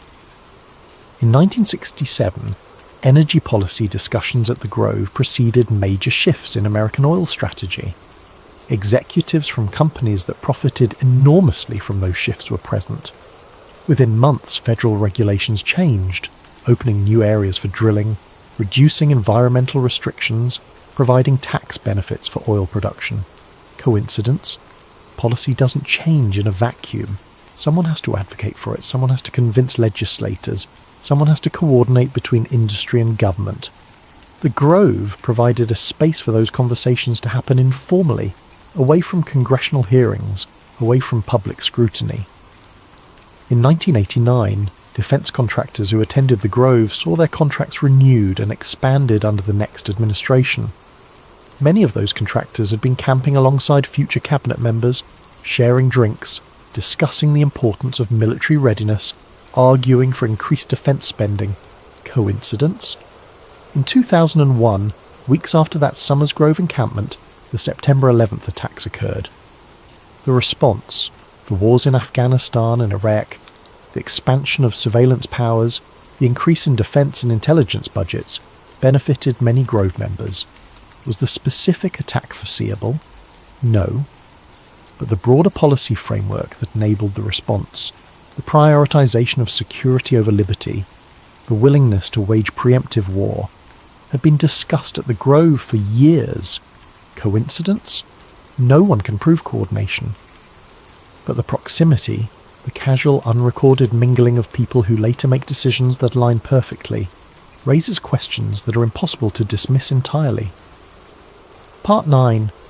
The Infiltrators. Alex Jones wasn't the first person to try to expose Bohemian Grove. He was just the first to bring back video. Before him, journalists had attempted to breach the perimeter. Most were caught, detained, and escorted off the property with threats of legal action. A few managed to observe from a distance but saw nothing conclusive. The Grove security was professional, experienced, thorough. In 1989, a team of activists from San Francisco attempted a coordinated infiltration.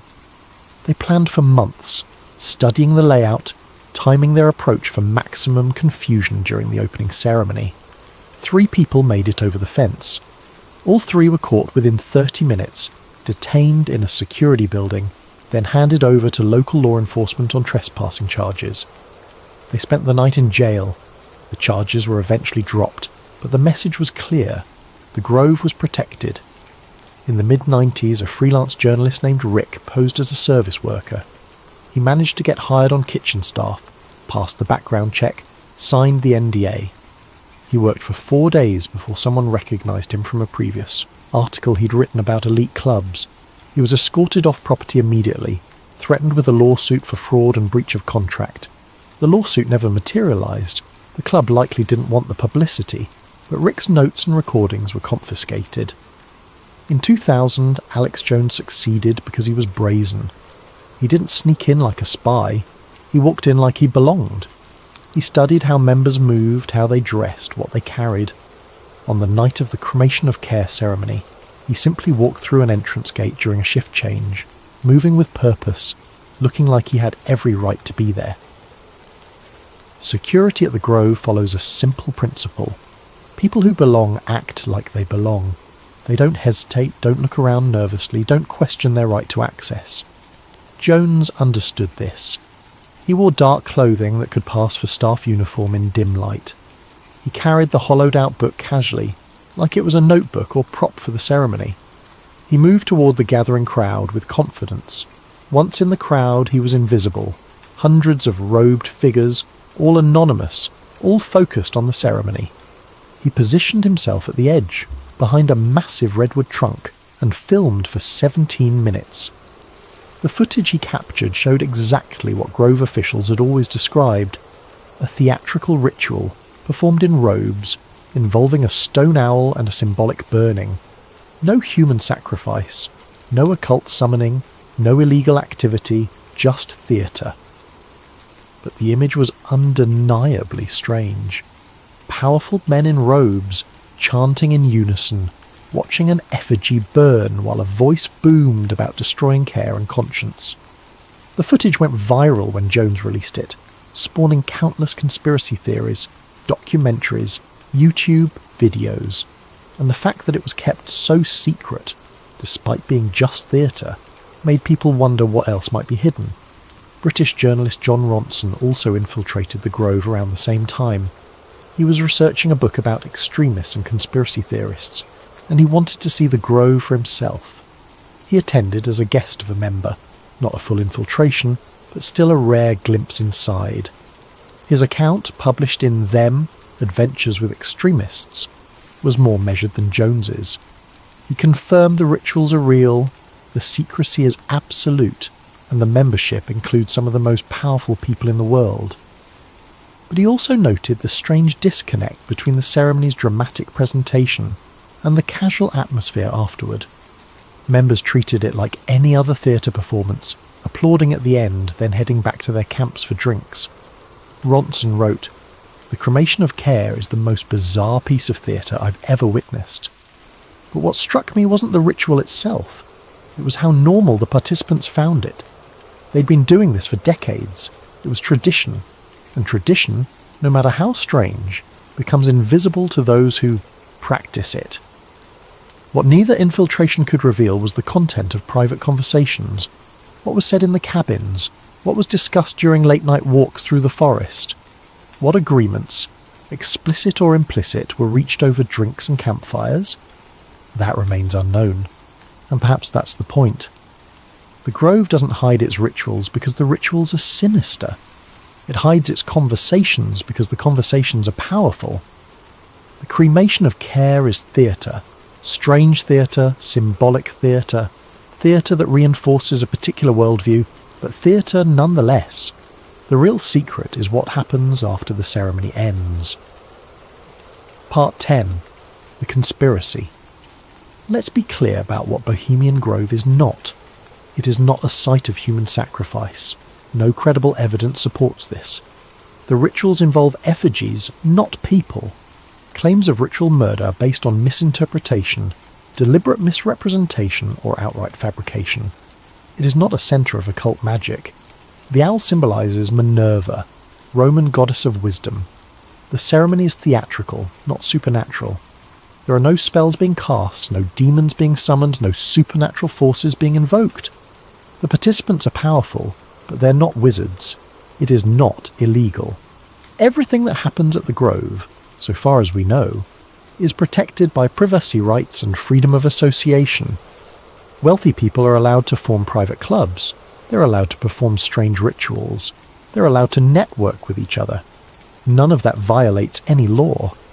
But here's what it might be: a coordination space, A place where people who control industries, governments and militaries can speak freely, without record, without oversight, and without the constraints of public accountability. Think about how policy normally works in a democracy. Proposed legislation is debated publicly, congressional hearings are held, interest groups lobby openly, the press covers developments, citizens can track how their representatives vote, can pressure them, can vote them out if they disagree with their decisions. But what happens when the people making policy, or influencing those who make policy, can meet privately to coordinate positions before any public process begins? What happens when a CEO and a senator can agree on environmental regulations before any bill is introduced, ensuring the final legislation will benefit the CEO's company? What happens when a general and a defence contractor can discuss weapon systems before any Pentagon procurement process begins, ensuring the contractor's bid will be favoured? What happens when industry executives can brief politicians on their preferred policies, provide talking points, coordinate strategies, all before any congressional debate occurs? That's not illegal. But it subverts the democratic process. It creates a shadow channel where decisions are shaped before the public even knows there's a decision to be made. The Grove provides that channel. A bonding mechanism. Shared rituals create loyalty. When you've stood beside someone in a robe, chanting at an owl statue, you've shared something strange and intimate. That creates trust. That creates obligation. Psychological research on group bonding is clear. Shared experiences, especially unusual or emotionally significant experiences, create strong social ties. Military units use shared hardship to build cohesion. Fraternities use initiation rituals to create loyalty. Religious communities use ceremonies to reinforce belonging. The Bohemian Groves rituals serve the same function. When a CEO and a politician participate in the cremation of care together, they're not just watching theatre. They're engaging in a shared ritual that marks them as part of the same tribe. They're members of the same exclusive club. They've participated in the same strange ceremony. That creates a bond that transcends professional relationships. And bonds create obligations. If you're a senator and you need to make a decision that will affect a company, and the CEO of that company is a fellow Grove member who stood beside you at the cremation of care, that relationship affects your thinking. Not overtly, not through explicit corruption, but through the subtle influence of social connection, a pressure release valve. The cremation of care isn't just symbolic fun, it's a psychological tool. It tells participants they can temporarily shed moral weight. And if you're making decisions that affect millions of lives, that kind of psychological permission might be useful. Consider what these men do in their normal lives. CEOs make decisions that result in layoffs, that prioritise shareholders over workers, that externalise environmental costs onto communities. Politicians make decisions that send soldiers to war, that cut social programmes to reduce deficits, that protect certain industries while others struggle.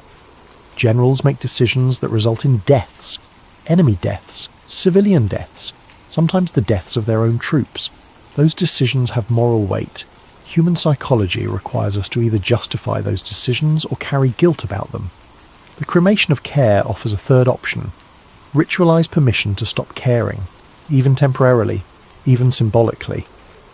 It's not that Grove members are cartoonishly evil, cackling as they burn effigies and plot world domination. It's that they've created a space where moral consideration can be set aside, where strategic thinking can proceed without the burden of conscience, where decisions can be made purely on the basis of power and benefit.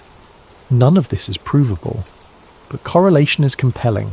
When the same people who attend Bohemian Grove later shape policy, wage wars, shift economies, and redefine global power structures, and when those decisions consistently benefit the same small circle of attendees, questions are inevitable. The conspiracy isn't that they're worshipping Satan or performing dark magic. The conspiracy is that they've created a space where power can coordinate without accountability, where relationships can be built that transcend democratic oversight, where decisions can be shaped before the public even knows there's a decision to be made. That's subtle, that's sophisticated, that's far more disturbing than any ritual. Part 11. The Present. Bohemian Grove still meets every summer. 2 weeks in July. Same location, same rituals, same secrecy. The encampment now occurs in the age of social media, satellite imagery, and ubiquitous surveillance technology. Yet somehow it remains largely hidden. The Grove has adapted its security to modern threats. Cell phone jammers are rumoured to be in use during sensitive gatherings. Drone detection systems protect against aerial photography. Digital surveillance of employees and members has intensified. Membership remains exclusive. Waiting lists stretch for years. Entry requires wealth, influence, or both. The initiation fee alone is tens of thousands of dollars, with annual dues to match. For most Americans, that cost is prohibitive. For the members, it's trivial. The demographics have shifted slightly over recent decades. While still overwhelmingly white and exclusively male, the Grove has admitted more tech CEOs, more international business leaders, more financiers from the globalized economy. The old guard, industrialists and politicians, share the camps with newer power brokers, venture capitalists, hedge fund managers, tech entrepreneurs. But the core purpose remains unchanged. Modern technology has made secrecy harder. Satellite imagery shows the layout. Anyone with Google Earth can see the camps, the stages, even the owl statue. Leaked membership lists circulate online, though the Grove denies their accuracy. Former staff occasionally break their NDAs and share fragments of stories, usually anonymously, usually with little concrete detail. But the core remains locked. No one outside the Grove knows what is said there. No one knows what deals are discussed. No one knows what coordination happens between the people who control the levers of power.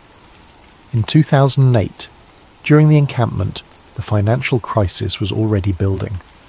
Members that summer included executives from banks that would soon fail, regulators who would be tasked with managing the collapse, politicians who would vote on bailout packages. What was discussed? What preparations were made? What understandings were reached about how the crisis would be managed? We don't know. In 2016, during the encampment, the presidential campaign was reaching its climax. Members included political operatives, major donors, media executives who would cover the race. What was discussed? What strategies were coordinated? What narratives were agreed upon? We don't know. In 2020, the encampment was cancelled due to the pandemic. For the first time in over a century, the Grove didn't meet. But in 2021, it resumed. Members included pharmaceutical executives, public health officials, politicians dealing with pandemic response. What was discussed about vaccine policy, about mandates, about the balance between public health and economic concerns? We don't know. And that's the real conspiracy. Not devil worship, not occult magic, not human sacrifice. Just power, gathering in private, away from scrutiny, talking without record. Epilogue. The question. Here's what we know for certain. Bohemian Grove exists. This isn't speculation or conspiracy theory. It's a registered private club with a physical address, property deeds, tax records. The world's most powerful men meet there every summer. Membership lists, partial, sometimes outdated but largely accurate, have been leaked over the years. They confirm the presence of presidents, cabinet members, Supreme Court justices, generals, intelligence directors, CEOs of Fortune 500 companies. They perform rituals involving a stone owl and symbolic burning. Alex Jones's footage confirmed this. John Ronson's account confirmed this. Even the Grove's official materials acknowledge the cremation of care ceremony. They enforce absolute secrecy. The rules are documented, the NDAs are real. The security is professional and serious. They have done this for over a century. Bohemian Grove's annual encampments began in 1899 and have continued with only rare interruptions ever since. Major historical events, the Manhattan Project, political coups, economic shifts, wars, have followed closely after Grove gatherings, involving people who attended those gatherings. The correlations are documented in historical records, biographies, declassified documents. Here's what we don't know. what they talk about. No recordings exist, no transcripts, no leaked documents describing specific conversations. What they decide. Do explicit agreements get made? Or is it all just informal networking?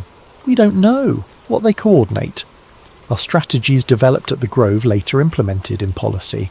Or are the connections purely social? We don't know. Whether any of it is illegal. Nothing we know about the Grove involves criminal activity. But legality and ethics aren't the same thing.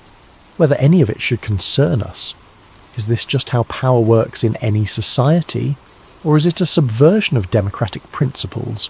Reasonable people disagree. So the question isn't really, what happens at Bohemian Grove? The question is, why does the world's leadership need a place where no records exist? Think about that for a moment. These are people who run countries, corporations, militaries. Their decisions affect billions of people. Their policies shape economies, determine which nations prosper and which struggle, influence whether wars are fought or peace is maintained. Shouldn't those decisions be made transparently? Shouldn't the conversations that lead to those decisions be documented? Shouldn't the public have some window into how power is exercised on their behalf? The Grove's defenders argue that powerful people deserve privacy, that they need a space to speak freely without every word being analysed, that informal relationships and frank conversations are necessary for effective leadership. And there's truth in that, but there's also danger in it, because power without accountability tends toward abuse. Not always, not necessarily, but the tendency is there. Human psychology is clear on this. People in positions of power, insulated from consequences, gradually come to see their own interests and the public interest as identical. The Grove provides that insulation. It creates a space where the powerful can meet without oversight, can form relationships without transparency, can coordinate without accountability. Is it harmless networking? Is it strategic coordination? Or is it a reminder that real power operates best in the shadows, where questions can't be asked, where deals can't be documented, and where the people making decisions that shape our world never have to explain themselves? You decide, because the Grove isn't going anywhere, and neither are the secrets it keeps. Every July they gather, beneath the redwoods, around the owl, away from the world, and we're left outside watching shadows, asking questions, piecing together fragments of truth. Maybe that's exactly how they want it.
Hey everyone, before we dive into tonight's story, if you're enjoying the content, please consider using your hype points on this video. It helps the channel more than you possibly know and makes a real difference in keeping these stories coming to you. Also, drop a comment letting us know what time it is for you, and where in the world you're listening from, but only if you want to. We absolutely love seeing where everyone is tuning in from. It creates this amazing global community of truth seekers and curious minds. Now, let's get into tonight's investigation. There are places on Earth where the official story feels too clean, too rehearsed, like someone scrubbed the details until only the safe parts remained. Mount Shasta is one of those places.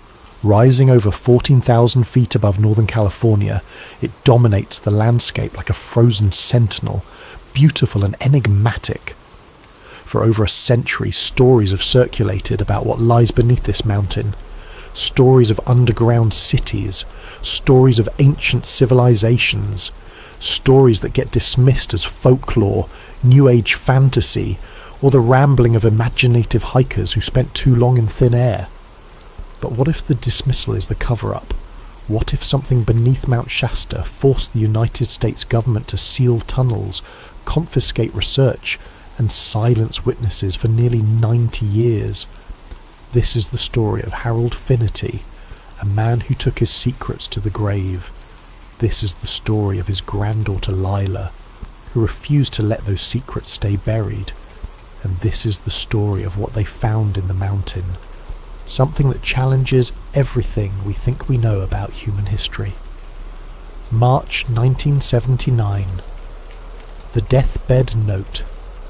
Harold Finnerty died on a grey morning in Ashland, Oregon. Heart failure, the doctor said. Quick and relatively painless for a man in his late 70s. He had lived a quiet life after retiring from the United States Geological Survey, tending a small garden, reading military history and keeping mostly to himself. His neighbours described him as polite but distant, the kind of man who never quite seemed at ease, even in his own home. His granddaughter Lila arrived 3 days after his death to help sort through his belongings. She had always been close to Harold, closer than most grandchildren manage with their grandparents. He had encouraged her curiosity, her questions, her refusal to accept simple answers to complex problems. As a child, she had asked him why the sky was blue, and instead of giving her the standard explanation, he had taught her about wavelengths and atmospheric scattering.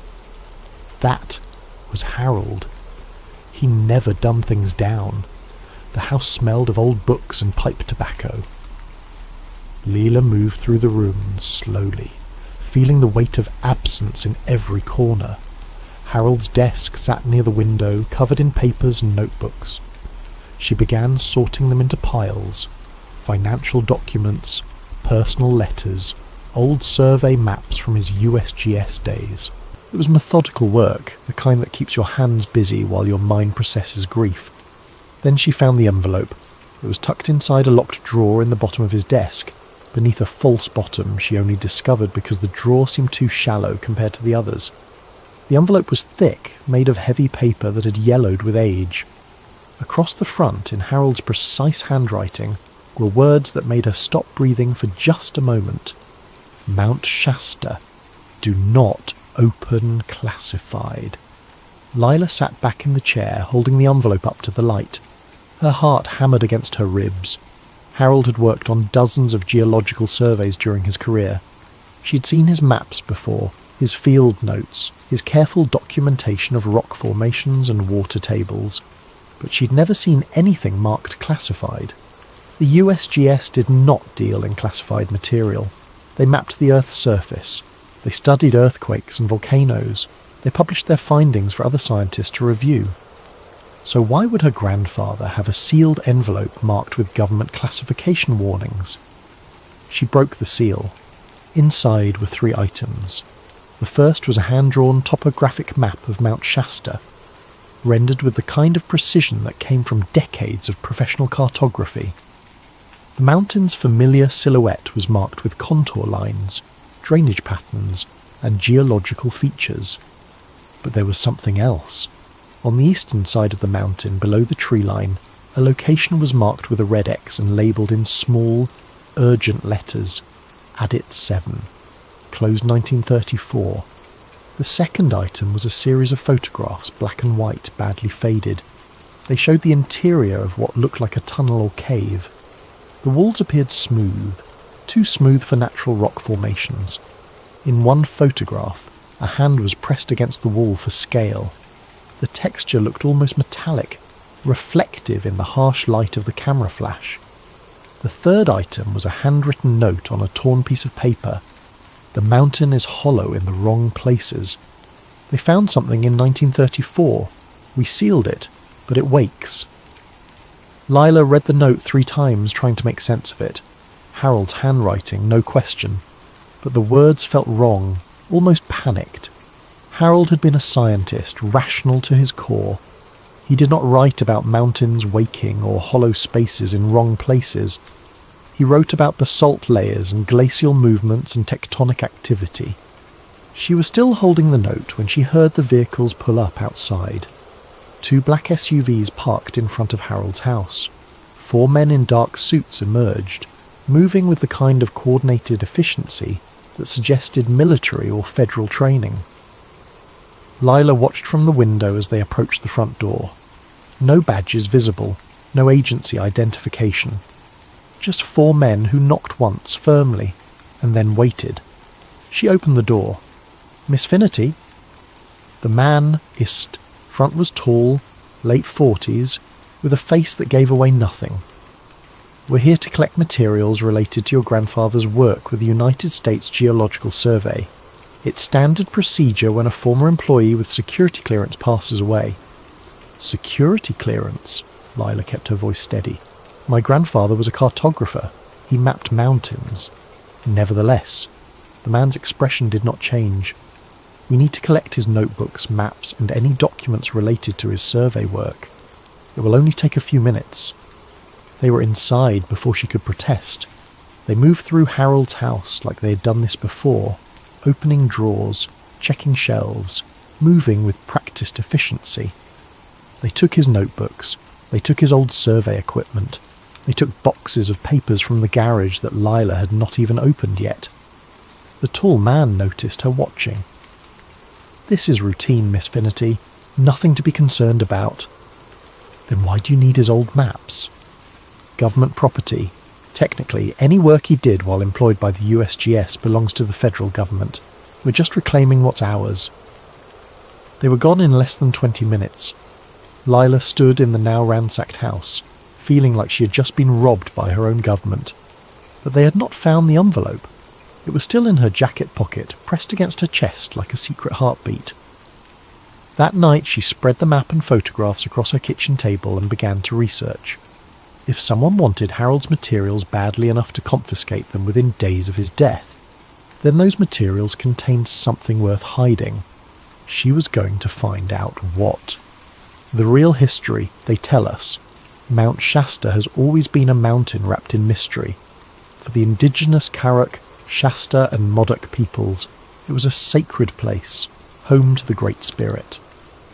White settlers arriving in the mid-1800s found themselves equally drawn to the mountain's imposing presence, and soon stories began circulating about what might lie beneath its snow-covered slopes. The Lemurian legend emerged in the late 1880s. According to the story, survivors of a lost continent called Lemuria, similar to Atlantis, had fled to Mount Shasta and established an underground city called Telos. These tall, white-robed figures would occasionally emerge to purchase supplies in nearby towns, paying with gold nuggets of unusual purity. In August of 1884, the San Francisco Chronicle published an account from a prospector named J.C. Brown, who claimed to have discovered an underground city carved into the mountain, complete with gold shields, hieroglyphs, and mummified remains of beings over 8 feet tall.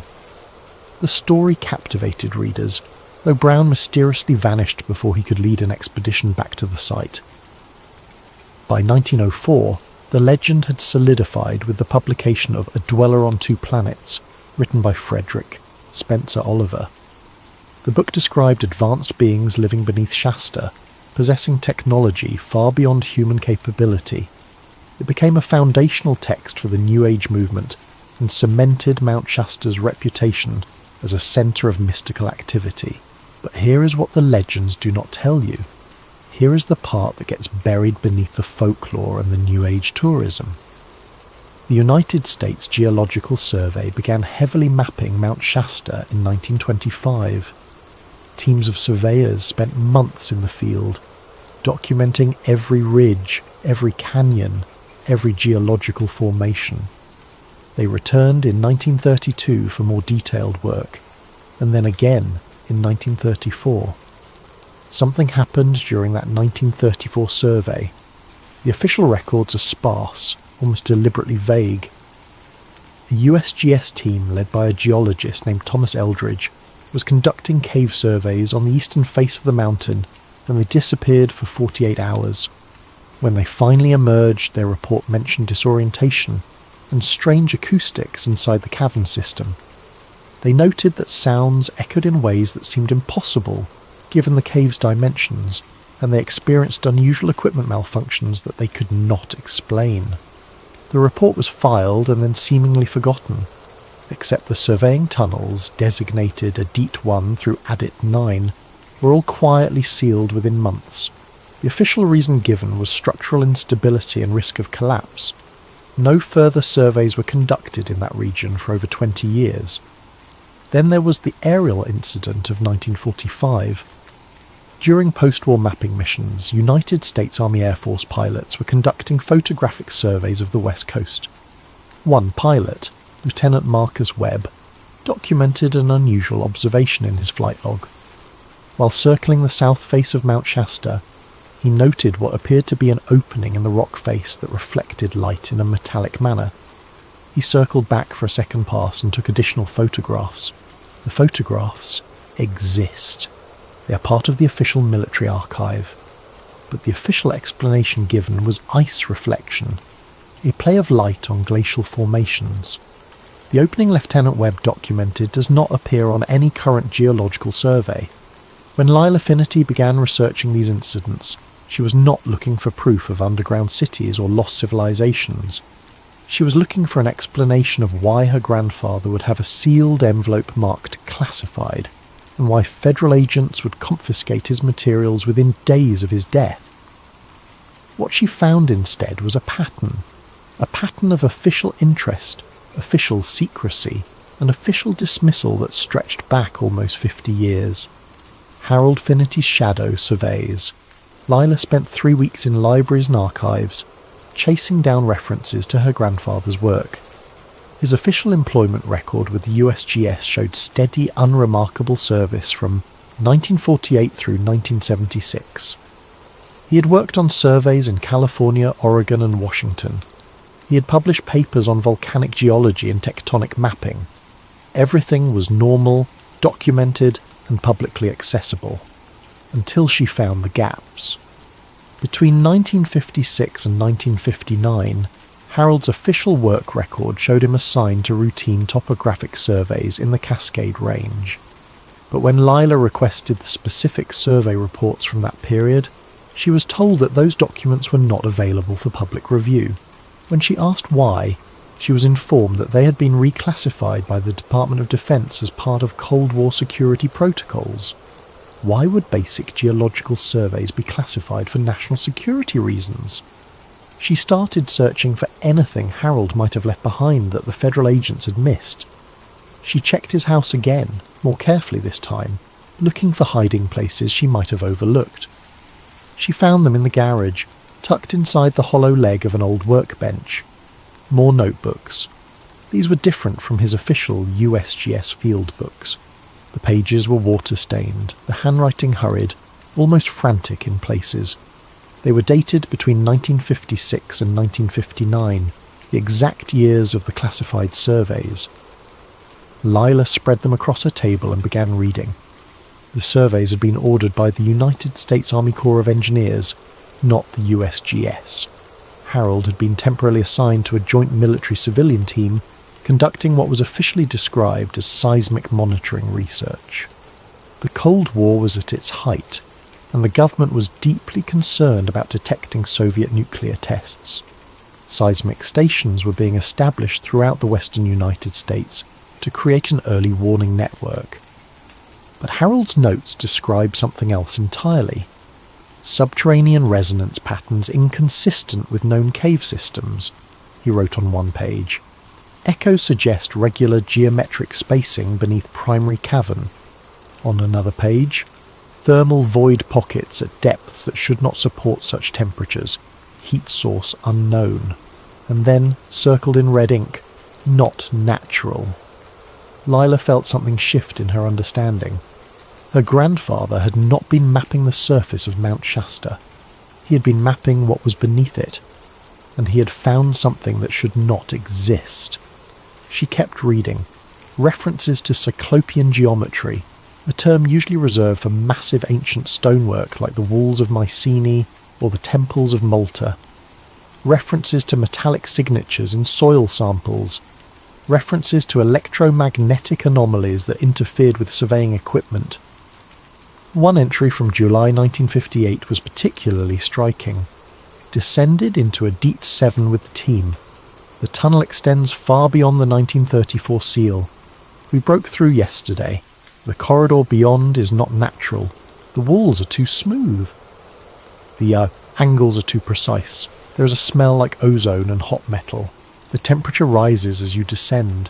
At the third junction, we found markings. Not native, not English, not any language we recognise. Lila stopped reading and sat back, her mind racing. Adit 7. The same designation marked on the map Harold had sealed in the envelope. There was more. Clipped to the back of one notebook was a photograph, black and white, badly faded. It showed 3 men standing in front of what looked like a tunnel entrance.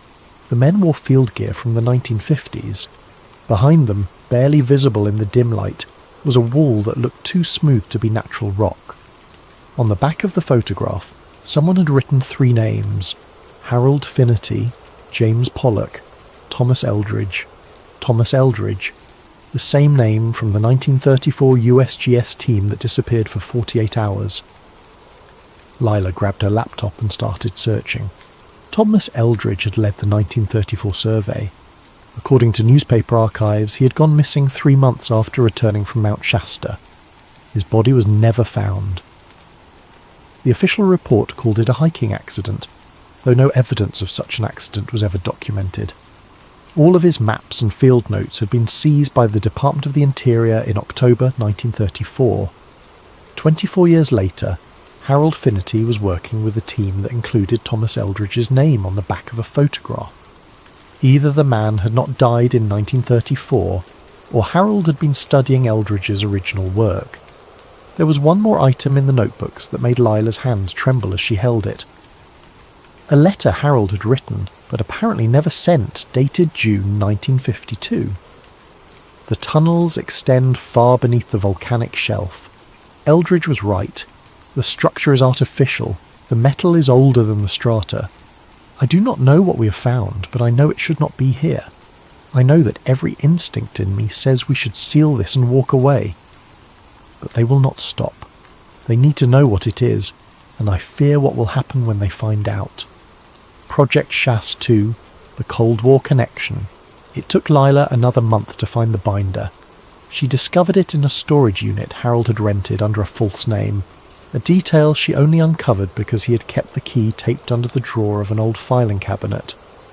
The storage unit was in Reading, nearly 2 hours south of where Harold had lived. Inside were boxes of materials that the federal agents had missed, things Harold had clearly hidden away deliberately. The binder was labelled Chasse 2, Cold War Seismic Anomaly Study, 1957. This was not folklore. This was not conspiracy theory. This was a real government document stamped with Department of Defense insignia, complete with project codes and authorization signatures. During the 1950s, the United States government genuinely did conduct extensive seismic and geological studies on West Coast volcanoes. The official purpose was monitoring for nuclear tests, creating a network of sensors that could detect underground explosions anywhere on the planet. Mount Shasta, as one of the tallest and most geologically active peaks in the Cascades, was a natural choice for such monitoring. But the Chasse 2 binder contained information that went far beyond seismic monitoring. The first section documented equipment malfunctions in the Shasta region. Magnetometers going haywire, seismographs recording vibrations that did not match any known geological activity, radio interference so severe that teams had to communicate using written notes because their walkie-talkies produced only static. The second section was titled Structural Analysis. Here, the language became more technical and more disturbing. Engineers described finding echo patterns that suggested large hollow spaces deep beneath the mountain, spaces that did not match known cave systems. The geometry was wrong. Natural caves form along fracture lines and water channels, creating irregular organic patterns. The spaces beneath Shasta formed regular geometric shapes. One page was marked with a red stamp, structural echoes unlike caves. Another page, metallic signature below basalt layers, and then, circled in black ink, do not breach. Layer 5, layer 5. Lila flipped through the binder, looking for any reference to what layer 5 might be. She found it near the back, in a section marked Recommendations. The language was bureaucratic, carefully neutral, but the message was clear. Further excavation beyond layer 4 is not recommended. Preliminary analysis suggests that layer 5 contains the primary anomaly source. Equipment failures increase significantly at depths below 1200 meters. Structural integrity of surrounding rock questionable. Team safety cannot be guaranteed. Translation: they found something deep in the mountain, and they were afraid to dig any deeper. The final item in the binder made Lila question everything she thought she understood about her government's relationship with the truth. It was a transcript, dated March 1971. The header read, "Remote viewing session, subject, anomalous geological formation. Location, Northern California. Remote viewing. The CIA program that trained psychics to spy on Soviet installations by projecting their consciousness across space." Lila knew about Project Stargate. It had been declassified in the mid-1990s, revealed to the public as one of the strange artifacts of Cold War paranoia. The program officially began in 1972, but this transcript was dated 1971, a year before Stargate supposedly started. The transcript was formatted like an interview. Handler: please describe what you perceive at the target location. Viewer: 12. I see stone. No, not stone. Metal. It looks like metal but old. Very old. Covered in stone. Handler: can you describe the shape? Viewer: 12. A chamber. Big. The walls curve up like a dome. There are patterns on the metal. Symbols maybe. I cannot read them. Handler: where is this chamber located? Viewer: 12. Under snow. A tall mountain. North of Reading. Very deep. It is cold there, but the chamber is warm. There is something in the centre. It glows faintly. Handler: what is in the centre? Viewer: 12. I do not want to look at it. It feels wrong, like it is watching me even though I am not really there. Handler: please continue. Viewer: 12. A sphere, silver or grey. It sits on a pedestal. The pedestal is not human. The proportions are wrong. Everything about this place feels wrong. Whoever built this was not human. Handler: you're safe. The target cannot harm you. Continue. Viewer: 12. There are handprints on the wall near the entrance, pressed into the metal when it was soft. 5 fingers on the left hand, 6 fingers on the right. They are not human hands. The transcript ended there, stamped with a code. Session terminated. Viewer distress. Lila sat in the storage unit for a long time, holding the transcript in her hands. This was not legend. This was not folklore passed down through generations of New Age believers. This was a classified government document describing something beneath Mount Shasta that should not exist. Her grandfather had been part of the team that found it, and now she needed to find it herself. Finding Adit 7. Lila spent 2 months preparing. She was not a mountaineer, not a splunker, not trained for underground exploration. But she was Harold Finnity's granddaughter, and she inherited his stubbornness along with his curiosity. She bought equipment. She studied maps.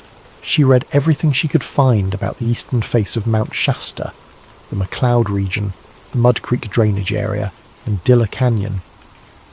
Adit 7 had been sealed in 1934. According to mining records, it was one of 9 exploratory tunnels dug during a brief period when prospectors believed there might be valuable mineral deposits in the volcanic rock. The tunnels had been abandoned when no significant ore was found, and most had collapsed or been deliberately sealed due to safety concerns. But Harold's map showed that Adit 7 went deeper than the official records indicated. Much deeper. Lila drove to Mount Shasta in late October, when the tourist season had ended and the backcountry roads were mostly empty. She parked her truck near the old McLeod logging road and hiked in, carrying 60 pounds of gear on her back. The entrance to Adit 7 was supposed to be at roughly 8,000 feet elevation, hidden in a fold of rock near the tree line. It took her 3 days of searching to find it. The entrance had been buried under a rock slide, probably deliberately. Someone had piled stones across the opening and planted brush to hide it from casual hikers, but erosion had created a small gap at the top, just wide enough for a person to squeeze through if they were determined enough. Lila was determined enough. She wriggled through the gap, her headlamp cutting a narrow beam into the darkness beyond. The air inside was cold and dry, smelling of dust and stone. The tunnel stretched ahead, carved through volcanic rock, the walls rough and irregular.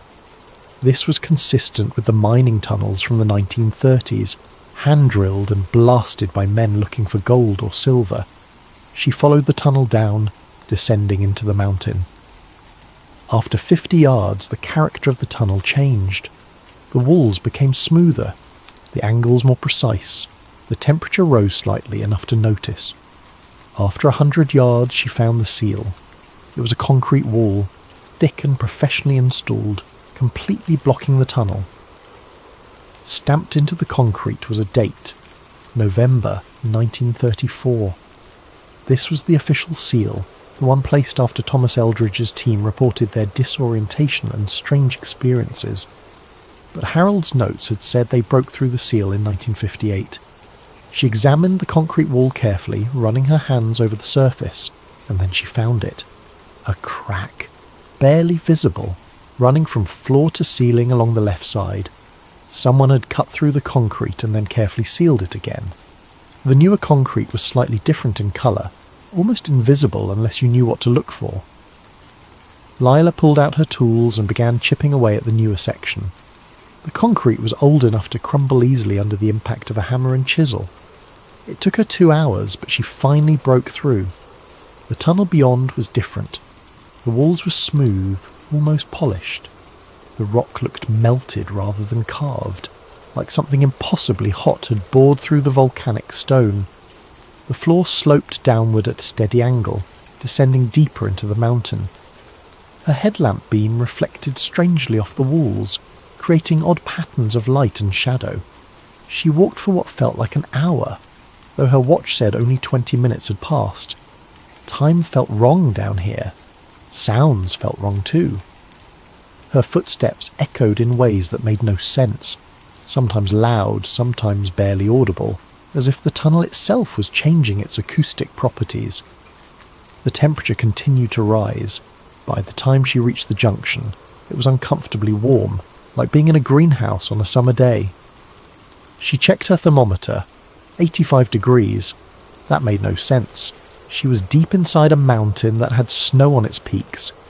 It should be near freezing, not warm enough to make her sweat. The junction split into 3 passages.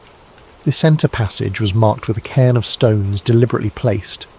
Someone before her had marked the way. Harold? Thomas Eldridge? She did not know. She followed the centre passage. The walls here were not stone. They were metal.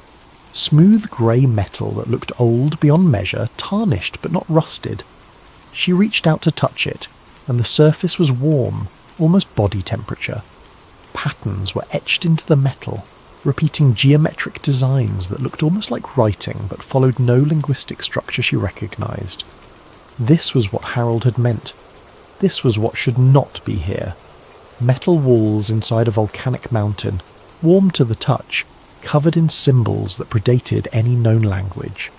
She kept walking, and the tunnel opened into a vast chamber. The chamber beneath the mountain. The chamber was enormous. Lila's headlamp beam could not reach the far wall. The ceiling curved upward into a dome, just like Viewer 12 had described in the remote viewing transcript.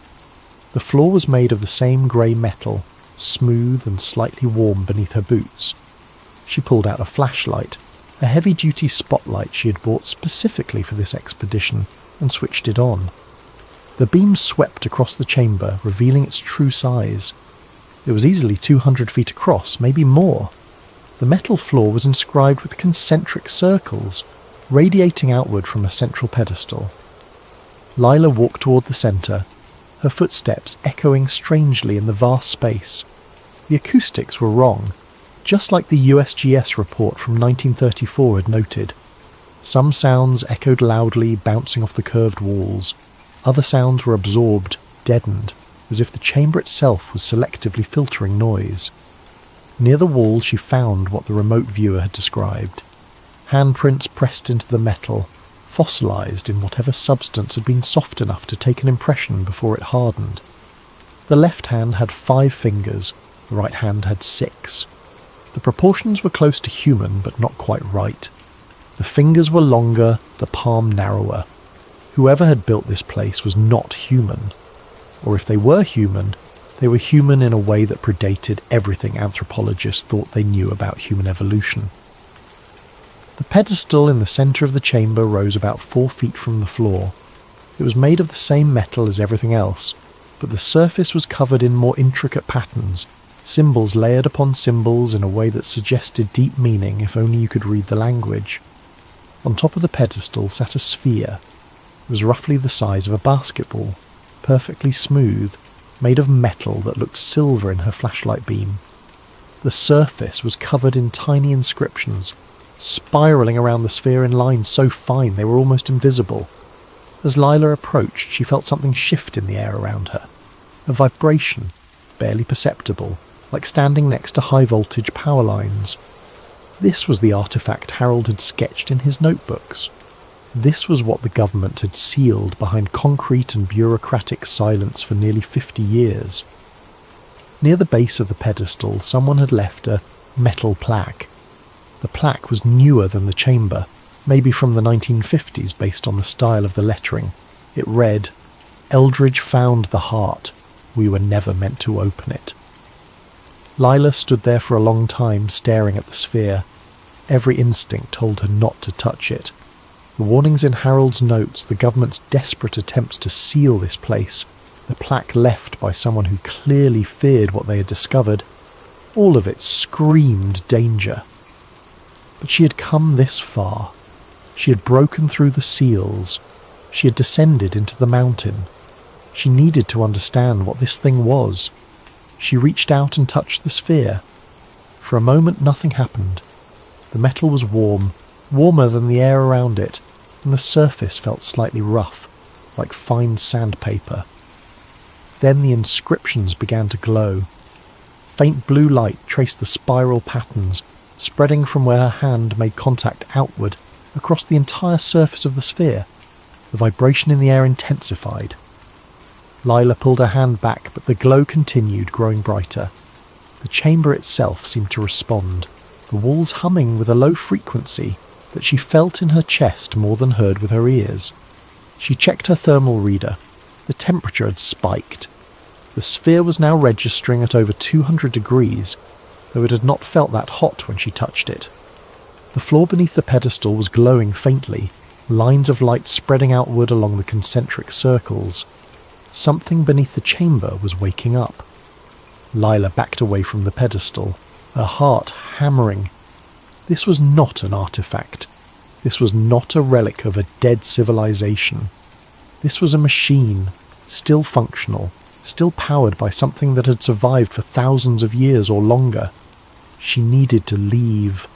Now. She ran back toward the tunnel entrance, the chamber's glow brightening behind her. The hum became a rhythmic pulse, mechanical and deliberate. Whatever she had activated was not shutting down. If anything, it was building towards something, a cycle that had been interrupted decades ago and was now resuming. Harold's final message. Lila made it back to her truck just as the sun was setting. Her hands were shaking so badly she could barely grip the steering wheel.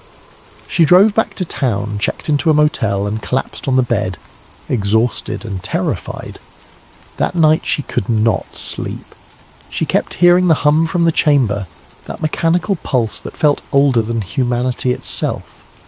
She kept seeing the glow spreading across the sphere, the light tracing patterns that might have been writing, or might have been something else entirely, some form of communication that humans were never meant to understand. She needed to know what Harold had thought about all this. She needed to hear his voice, his reasoning, his conclusions. She went back to the boxes of materials she'd taken from his storage unit and searched through everything one more time. She found the tape recorder buried at the bottom of a box of old survey equipment. It was an old reel-to-reel model from the 1970s, the kind Harold would have used for field notes. A single tape was still loaded on the reels. She pressed play. Harold's voice filled the room, older than she remembered, tired but clear. This is Harold Finnerty, recording on March 8th, 1979.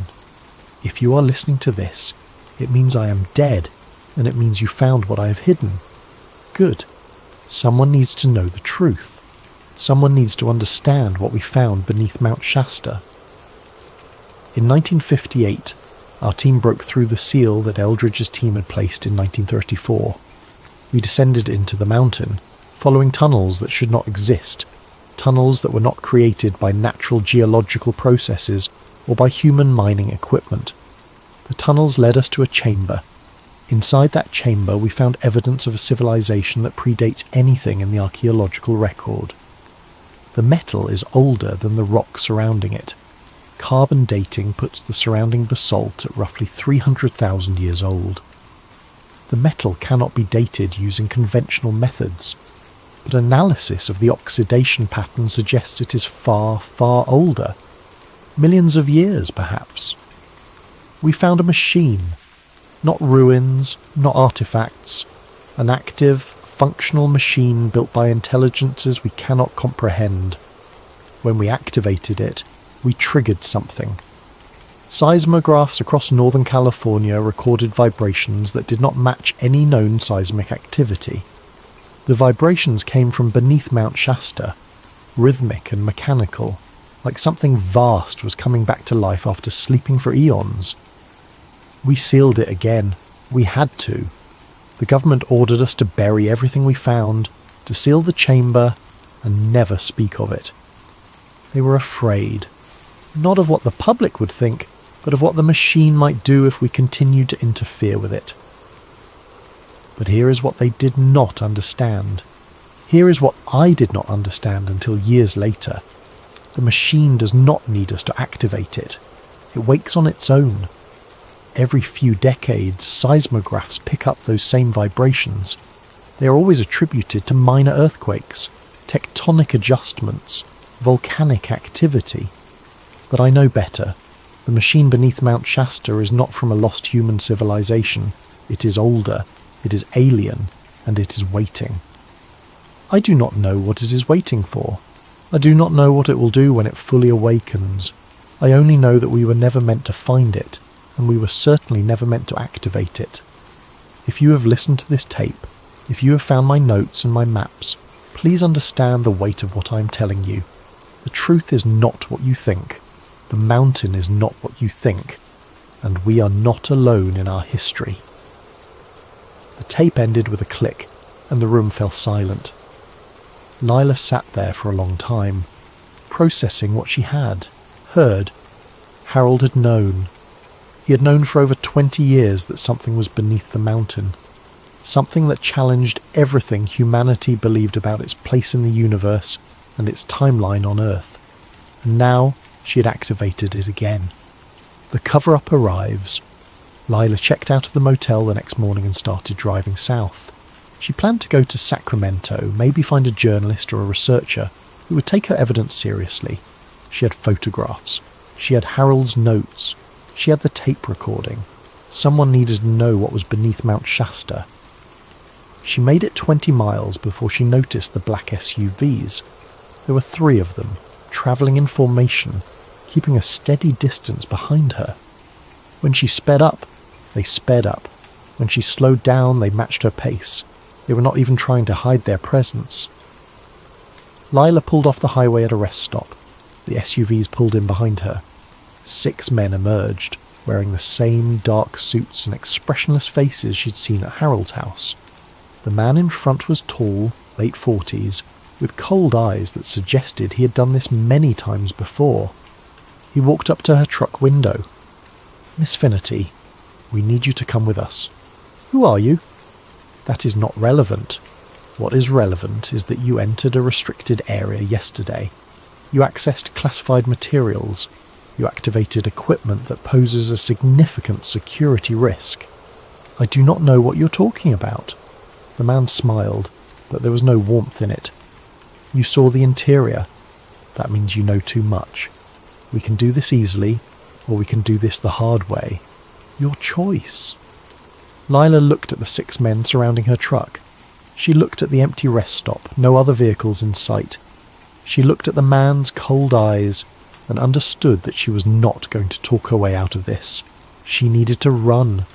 She started the truck, gunned the engine, and drove straight at the man in front of her. He dove aside and she swerved around the SUVs, accelerating back onto the highway. Behind her, the SUVs scrambled to follow. She drove fast, faster than she'd ever driven, weaving through traffic, taking exits at random, trying to lose them in the maze of back roads. But they stayed with her, coordinated and relentless. These were professionals. They had resources she could not match. She remembered the side tunnels. When she had explored Adit 7, she had seen other passages branching off from the main corridor. Some led deeper into the mountain. Some led back toward the surface. If she could get back to the mountain, she could lose them in the tunnels. She turned north, heading back toward Mount Shasta. The SUVs followed. She drove up the old logging road, her truck bouncing over ruts and rocks, pushing the vehicle far beyond what it was designed for. She reached the area near Adit 7 just as the sun was setting. She abandoned the truck and ran into the forest, carrying only a small backpack, with her flashlight and Harold's most important notes. Behind her she heard doors slamming, men shouting, engines revving. They were coming. She made it to the rock slide covering Adit 7 and squeezed through the gap. Her flashlight beam cut through the darkness as she ran down the tunnel, descending into the mountain. She heard voices behind her, echoing strangely in the confined space. She ran past the broken seal, past the junction, into the smooth metal corridors that should not exist. The men were still following, but they were slowing down, cautious now. They knew what was down here. They knew it was dangerous. Lila found one of the side passages and ducked into it, switching off her flashlight. She crouched in the darkness, listening. Footsteps echoed past her hiding spot, moving toward the central chamber. Radio static crackled, voices speaking in clipped military jargon. She waited in the darkness for what felt like hours. Eventually the footsteps retreated. The voices faded. She was alone again, deep inside Mount Shasta, surrounded by metal walls that hummed with ancient power. She found another passage that led upward, following the natural slope of the mountain. It took her 3 hours of climbing through narrow tunnels, but eventually she emerged on the northern face of the mountain, miles from where she'd entered. Behind her she heard helicopters. She looked back and saw lights converging on the Adit 7 region. Heavy machinery was being brought in. They were sealing it again, just like they had in 1934 and again in 1958. But this time they were not taking any chances. She heard explosions echoing across the mountain. They were collapsing the tunnels completely. The final revelation. 3 months later, Layla received a small package at a post office box she had rented under a false name. There was no return address. Inside was a fragment of metal, grey and smooth, warm to the touch even though it had been sitting in a cold mail facility. The metal was identical to the walls of the chamber beneath Mount Shasta. Wrapped around the metal was a note written in Harold's handwriting. The machine inside Shasta is not from a lost human civilization. It is older. It is waiting. Do not let them bury the truth again. But this made no sense. Harold had died before Lila ever entered the mountain. He could not have sent this package, unless he had prepared it years ago, setting up some kind of delayed delivery system, unless he had known she would go looking for answers, or unless the note was not from Harold at all. Lila spread out all her remaining evidence on her apartment floor. The photographs, the notes, the tape recording, Harold's maps, the metal fragment. She had spent 3 months in hiding, moving from town to town, afraid that the men in black SUVs would find her again. But they had not come. Maybe they thought the evidence had been destroyed. Maybe they thought she would stay silent out of fear. They were wrong. That night, the mountain rumbled. Local seismographs picked up vibrations centered directly beneath Mount Shasta. The frequency was low, rhythmic, almost mechanical. Geologists attributed it to minor tectonic adjustments. Volcanic activity settling after decades of dormancy. Nothing to be concerned about. But Lila knew better. She had heard that rhythm before, deep in the chamber, when she had touched the sphere and felt something vast wake beneath her feet. The machine was still active. The seals had not stopped it. The explosives had not buried it deeply enough. Whatever was beneath Mount Shasta, whatever Harold and Thomas Eldridge and countless others had found over the decades, it was older than human civilization. It was patient, and it was waking. No earthquake was officially reported that night, even though thousands of people across Northern California felt the tremor. The United States Geological Survey issued no statements. No warnings were given. The incident was not recorded in any official database. But Lila had felt it. She had felt the pulse of something ancient stirring beneath the mountain, counting down to a moment when it would fully awaken. And when that moment came, the government's carefully maintained silence would no longer matter. The truth beneath Mount Shasta would reveal itself, whether humanity was ready for it or not. Some mountains hold secrets in their stone. Some mountains hold mysteries in their caves. But Mount Shasta holds something else entirely. It holds evidence of intelligences that walked this earth long before we did, and it holds machines that still function after millions of years of silence. Harold Finnerty died trying to warn us. Thomas Eldridge vanished trying to understand it. Lila Finnerty risked everything to uncover it. The question is not whether the truth will come out. The question is what will happen when it does.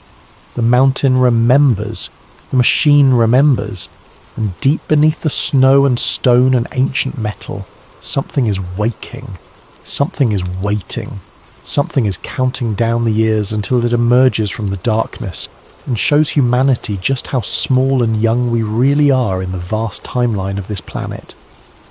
Mount Shasta stands silent against the sky, beautiful and enigmatic.